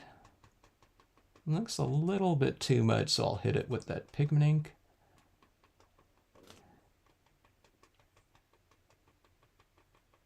Okay, like that. See, it's a little bit more here, close to my moon. A little bit less up here. So the strength of the, maybe the strength of the highlights gets a little bit weaker, you know, the farther away from the source. So you see all these little highlights on this one. By the time you get over here, it's like, whatever, 3 little dots. So it's a little bit less highlighting, a little bit less. These ones, it gets a little bit less to, you know, just a couple dots, if anything. Same thing up here. There's a few more dots on the left side of those edges, and then there's a little bit less down here, and then none over here. Okay, it's because like a couple white dots over here, it would be too much because it's already kind of dark in there. So I don't know if you guys realize, but I'm kind of doing the exact same thing everywhere in my scenes. So when I'm adding tone, it's typically going from a little bit darker to lighter. In my highlights, it's going from lighter to darker. When this, it's going from lighter to dark, you know, darker, but you just do it in different ways with each medium, okay? So for something like this little wave in here, you know, I took my highlight, or my shadow was first defined in here, so it's a little bit darker in here, and then I taper it off. With the white up top, it's a little bit lighter there, and then I taper it off. And then with, you know, like this paint pen, I'm adding more in that lighter area, and then I'm tapering it off. In this case, it's just, you know, you put a little bit less, you know, more space in between each dot, or, you know, if you're doing dots, you can do it line too. I tend to use dots though, because it's, I don't know, I can get more subtle with it in terms of like one dot, you know, as opposed to like this gestural mark, you know, that, you know, hopefully tapers, but, you know, I'm not a calligrapher, so I'm not getting those graceful kind of edges, transitions, or whatever, with one fell swoop. Maybe if I was using a brush, I could do it or something. Yeah, I practiced on it for, you know, a little bit.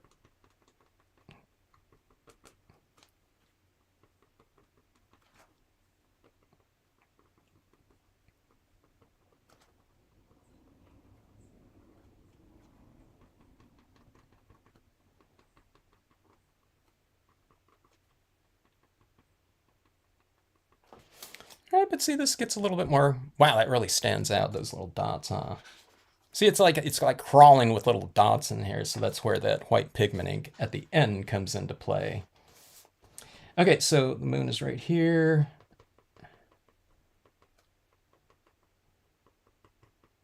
Not exactly engaging, exhilarating of a demonstration, adding in 1,001 dots one at a time. All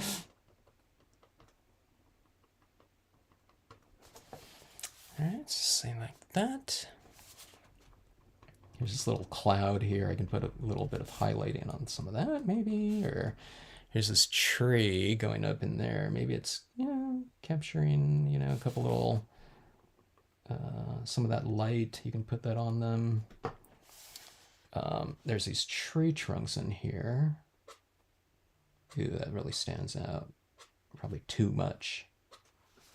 But I'll knock it down a little bit with the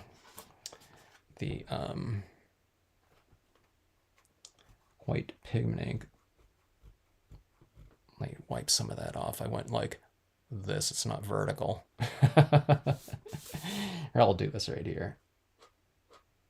I'll have another branch coming off like this. So this will be like a branch going off to the side as opposed to the trunk.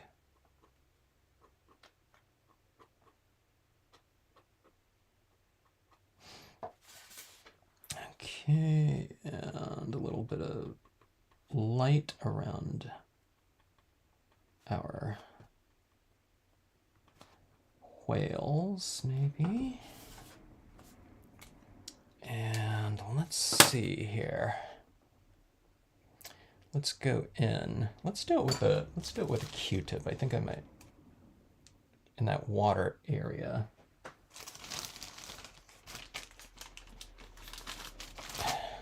Soften up your Q-tip a little bit like this. You know, kind of fray it. A little bit like this. And I like that highlighting in there, but it's a little bit much. Okay. So what I'll do is I'll soften it up because it's like really crisp and defined. So that's what I don't know, I think I put that in the description of this video. It's like this oscillation between soft and sharp, which I do in every video, but or in all my scenes usually.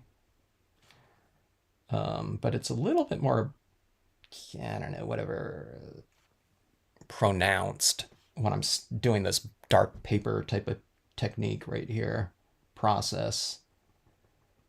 And it's because my lighting, my highlighting effects, especially when using white, it stands out more because I'm just doing it on a dark piece of paper. So, you know, kind of light on dark or darker stands out more than light on light.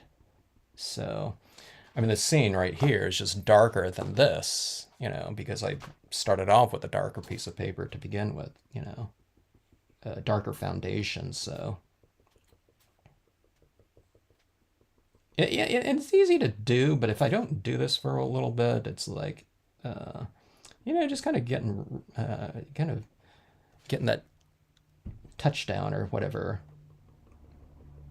And if I don't do this for a really long time, kind of I forget, you know, a lot of the little kind of subtle nuances. I remember it during the process, but sometimes it's like, wow, that is like really, really busy. And it's like, oh yeah, well, that white pigment ink, you know, in the end really kind of takes care of that. Okay, so I'm adding this kind of in these highlight areas like this. Okay. And I think I do want to add those beams in here underneath the water, but we'll do it really subtly. I say with a question. Well, I'm questioning, can we do that? Okay, here too. Okay, using another cotton ball here. Let's add in a little bit of this cloudier type of formation or touch. Let me alter some of this too. I want to bring in some of this white in front of here, okay? Or in front of some of the objects, or amongst the objects. Okay, so this is going kind of in front of some of these trees right here. I'm applying a lot more white right in here because I really loaded that up with some pigment ink. I thought I was going to have to use a lot more to get this kind of lighting in here as that foundation, but I don't know, it happened pretty fast. And again, maybe it's because I loaded my ink pad up with so much ink. I usually keep it kind of dry.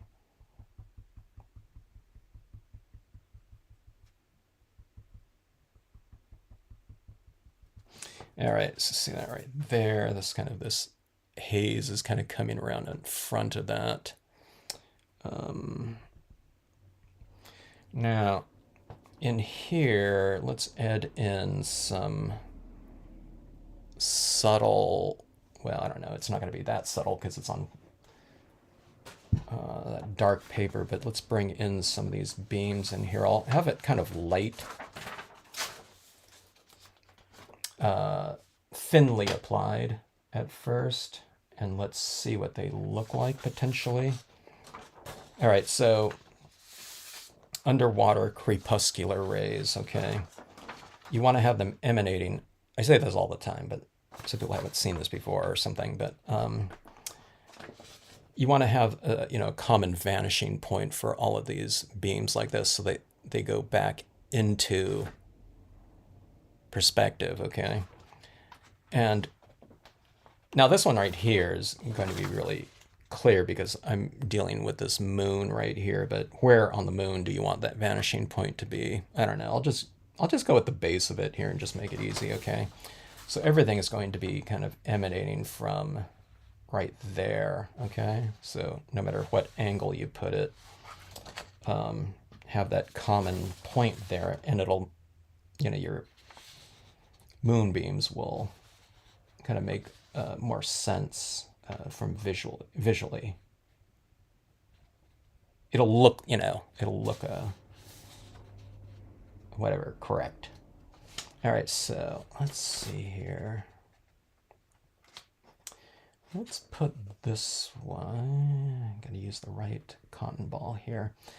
I have to decide. I don't want to have it coming right from the moon. I want to have it like coming from under the water. So let's have those beams kind of start from right here, which is, a little bit above the whales. And we'll do it. I'll kind of come up with the same design, kind of lighting design. I'll have it going in front of the orcas, but also in back of them. So on this beam right here, I'll have it going in front of the orcas. So I'm going over the back. The back is right here. And I guess I'll have it going in front of, some of that kelp too.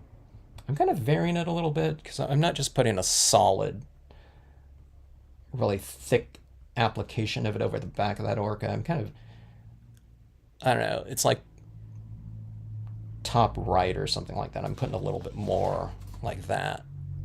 And I think that's better than this one big, huge, solid, real harsh beam. In fact, like right here, it's a little bit too harsh, so let me erase some of that. I'm just toning it down a little bit right there. Okay, so this beam's going right here. And then we'll have another one going maybe in back of them. This looks awkward right here, so I'll be adding in some more lighting right there. Okay, let's see, something like this. And it's good to change the width of your beams as well a little bit. I think we do a lot of these things where it's like the same size. I don't know. It's like coming up with whatever consistency or something like that.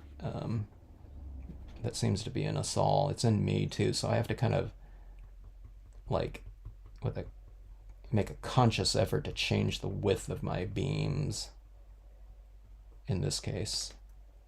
So it's like when we're applying like dots and stars and stuff like that, I always tell people it's like it seems like it's like this kind of thing in us where it's like I noticed this when I taught workshops. Everyone is like adding their stars like exactly quarter inch from each other, so it looked more like pattern than like a natural kind of clustering of stars. And it stood out to me because I do that too. I kind of have to break that up a little bit.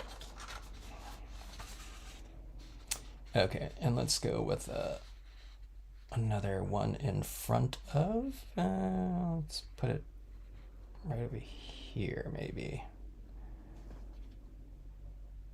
Checking out the width size, okay.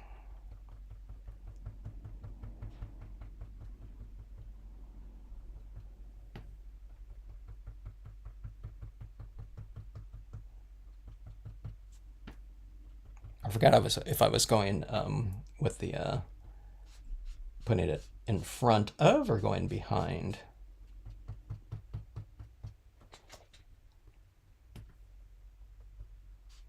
we'll have it going in front of.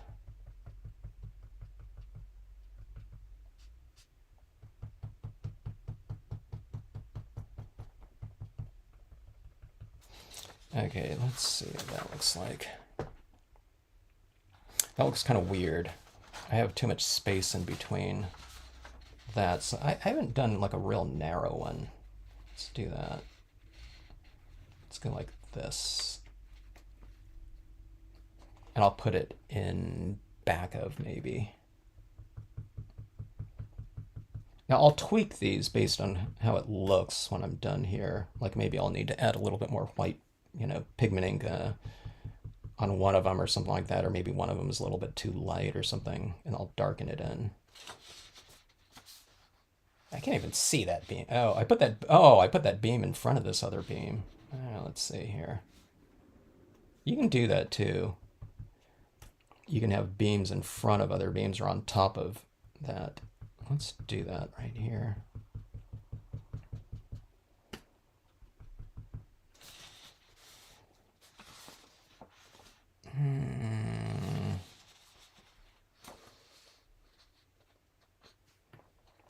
Here, I'll do this one too.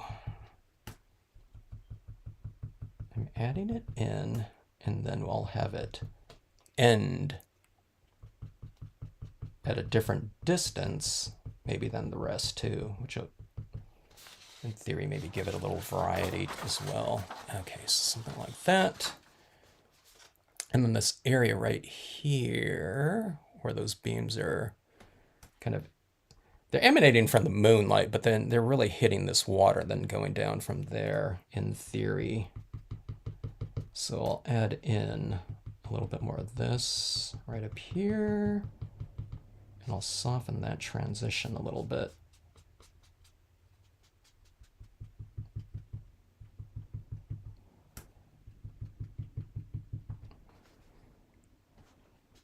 It still looks a little bit harsh. Let's see. I'll diffuse this one out a little bit.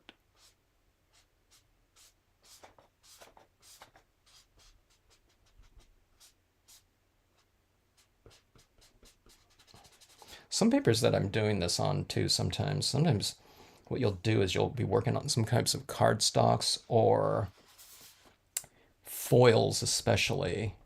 And if you're doing this type of white pigment ink applications on top of those surfaces, sometimes you'll find that you're adding it in and you're picking up the color of the paper because the paper's like, I don't know, it's going back into, the pigment ink is going back into solution or something like that. Or it's just printed on the top of white paper, especially metallics. Keep that in mind. I mean, it doesn't affect anything, but you might not be applying like as white of an application sometimes in those cases. Because it's mixed in with the pigment of the paper. All right, so let's see here. I'm going to do this now too. This is like underwater right here, and I'm going to bring in some of these little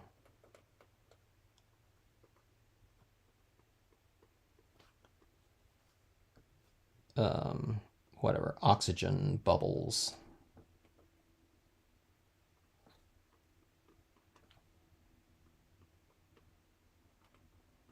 So you see that right there, you change like the size of, them occasionally, like that, for variation.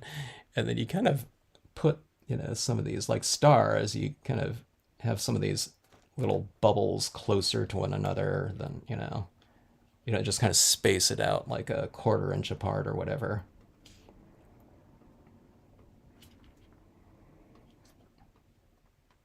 You could, but it looks like, kind of like a pattern. All right, so there's that over there. And let's do that. Here, we're talking about stars. Let's add some of those up here. I won't do too many because it's a full moon, but... So I do that little clustering like that, and then you add in these little dots like this. Maybe a little bit of a larger one here or there.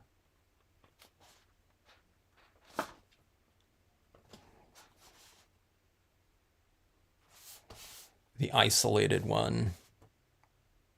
Yeah, it's kind of anchoring the scene a little bit more, don't you think? Texturally, having it up there in that open space. Um, and let's do this over here.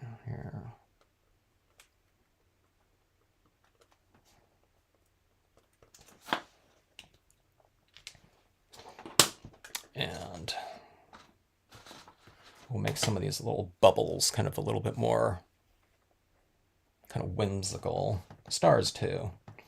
But some of these little bubbles down here, we'll just kind of make them a little bit more, you know, kind of glowing or illuminated.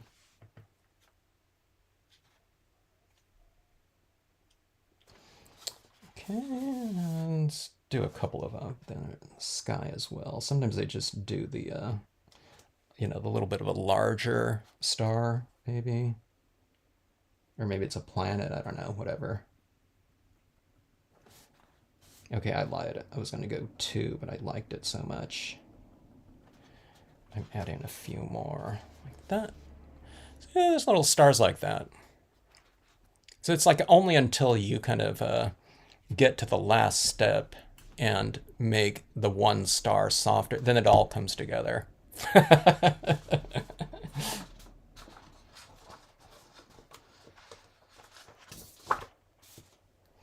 All right, I'm looking around. Let's see here. I'm joking around about that, but it's like, okay, that's like the little thing that kind of brought it all together in some ways. Those final little touches or something like that. And that's also swales. I mean, it kind of push them back into the, you know, this is like surface. It's a little bit more defined underwater like that. Maybe that, you know, maybe I added too much up there. I don't know. But those do have kind of a little bit of a different look. And again, this is a folded card, if anyone, you know, knows. So this is like, I want these cards to look pretty cool just on their own, or sides, I guess you can say. So that I want it to look like a final piece. This to me, it seems like it'd be cool if I, you know, had like a little quote stamp right up here in the corner like that. I think this would look more like a complete scene. And this one looks like a complete scene to me too, because, you know, this is kind of more centralized, but I don't know, it'd be kind of cool with a word stamp up here too. I'd usually put it on the front of it. Then it's like that. Or, like I said, this could be the interior, because that's the way that I went with the fold. It was really folded like this. So when somebody gets a card, you can put your quote, or you can put a couple other things out here. I usually kind of keep it a little bit more quiet, though, on the front of the card. If this is an introduction. Or, yeah, maybe you can put like a whale there or something like that, or whatever, or one little star up here. It could be the word stamp. It could be an inside out card where it's like happy birthday out here, dear whoever, and then they open it up this way like that, you know, and there's this more dramatic kind of whatever climax or something like that. And then you can put something out here too. It can be like, you know, love whoever, or you can put, you know, to whatever, hope you enjoyed your day and stuff like that. And this could be the greeting in here, just like, you know, happy birthday or something like that, or whatever you're doing. So outer perimeter, 1, 2, 3 scenes in one. Or this again could be the interior splash where they open it up and it's much more dramatic like that, you know. It's nice and quiet on the outside or whatever. Boom, like that, you know. This would be kind of interesting with a little bit of a, like a sailboat or something like right there on the horizon. It would kind of change the spirit of it, though. But I don't know. Do you guys want to see what this looks like in glow in the dark? Let's see here.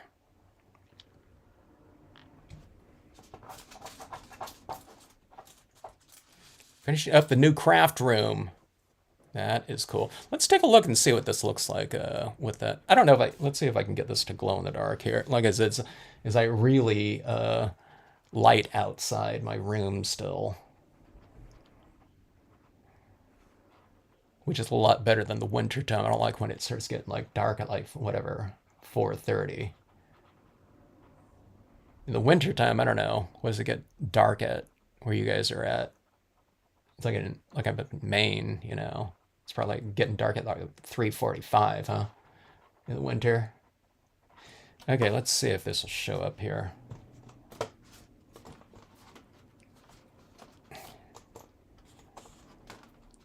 Have this at a little bit more of an angle.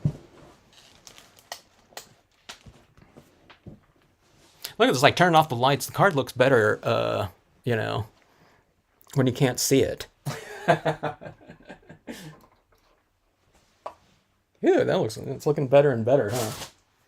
On my screen, there's a lot of glare.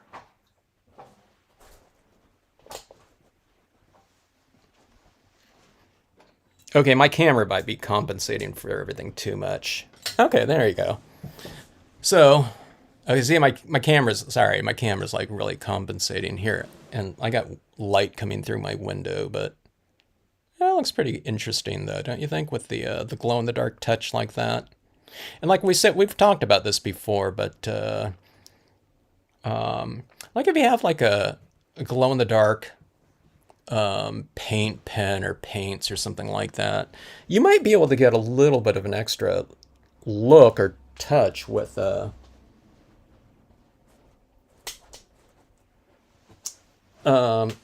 possibly if like you all these little touches up here are kind of in the glow in the dark paint or something like that. You can do that. This is like a glow-in-the-dark paint. I think if I splatter painted this with this glow-in-the-dark paint, I think it'd be too weak on here. I think if I charged it up and I turned off the lights, I think it would glow for all of like, maybe like a second and a half. Because, this works pretty good if you have like a pretty thick application of it though. But like a tiny dot like that, I don't know if it would really affect it, but you might be able to do some other little touches like paint, with that in there and do that little, light little touches on there. And it might, whatever, glow a little bit in a glow in the dark situation, but that might be an interesting thing to do. If you did that, spray seal this though first and then go over it with the acrylic. Don't go over that, with that acrylic paint. Just right on top of this, this pastel that's loose on here. Okay, so that being said, I need to spray seal this a little bit more. A lot of that that I did with the Brilliance ink and the pastel pencil on here, right in here, that is going, when I spray seal this, some of that is going to get a little bit darker. So I'm going to try to hit it with a really light coat, but it gets a little bit more see-through and darker, so keep that in mind. So what you see like this right now, and it's not going to change it by like 25% or anything like that, but if you spray it too thickly, you can lose like maybe 7% lightness. Okay, but if you hit it with a spray fixative and you think, oh my god, I lost all the subtlety of like that little thing in there, and if that really bothers you, then you can just go back in there right over the top of the spray fixative, and you can add more media. That's why they call it workable fixative, because you can add more on top of it. It doesn't seal it off with like a clear glossy coat, that no dry media can affix to. So the spray fixatives allow for additional media. So anyway, let's see here. Yeah, Linda, give it a try. Do yours in 11 by 17. Anyway, so a fun little card like this. I really like doing these things. It doesn't have to be like, big like this. I have like smaller cards too, or do it, you can do like a little note card too. You can do it in 4x6 or, yeah, 4x6 or quarter page, 4 1/4 by 5 1/2 or something like that. You could fold that in half, and those are, really fun little note cards to do in this type of format. But that whole thing about kind of front and back and interior spread or, whatever. I guess if it's an interior spread, then you're seeing it as just like one piece. I guess that's the difference right there. And then if this was the outside of the card, then it's kind of like the 1, 2, and 3 pieces in many ways the way that someone will probably experience the card. Um, if they display your cards after you give it to them, they would display it kind of open like that on it, wherever they put their cards. But I don't know. It's fun to think in that way. It's kind of like a little twist on the narrative, where sometimes they say it's good to kind of work in sequences, like where you're doing like a storyline where you're doing like 3 cards that are meant to be seen together. Not so much a triptych that are meant to be seen like at the same time, that are all the same piece, but more like a sequential piece. Like you can do like a fall, winter, whatever, seasonal type of scenario where the same composition, but it just changes in the seasons or something like that. This one's like, it's kind of like that'd be kind of cool, interesting to do too. Now I think about it. Interesting if you put like a scene, like here, maybe this is like fall, winter, or something like this, but it still can be seen together like that, but it just like changes in the middle of it. And then you can do interior because it's 4, so spring and summer, or something like that. Be kind of interesting when it, to do it all just in a one folded card like that. But it's fun. It's a fun little exercise. Doing 4 different color schemes. I don't know, because of that fold, it kind of allows for that kind of changing of the whatever narrative or something like that. Or it can just be something like this, where it's the same scene, but I don't know, whatever. It can be, it can be broken apart like that. Glad you like the whale scenes, Caroline. Thanks as always for jumping in and checking out the live stream. Always enjoy it. You guys inspire me to try these new things like this. So it's not new; it's an old one, but I just haven't done it for a while. So the deep blue sea, for lack of a better title. But I honestly don't know what these pieces are going to look like at all, when I started them out. But those little dots in there at the end, it added in that little sparkly magic to it. Maybe it's because these are like crisp little dots, and then they're soft as well. So it kind of like, it's the whole thing in here was what I was mentioning. You're kind of like this oscillation between adding in very general types of things and then adding in those little specific little things. So it's this little balancing thing of going back and forth between whatever, the vague and the defined or something like that. And these little dots like this, when you do it both ways, it's like the soft and sharp or whatever all in one, but you're putting that over everything. Maybe it tied it all together. Anyway, dots are fun. All right, thanks everyone. Hope you have a great rest of evening and weekend, and hope to see you on the next live stream.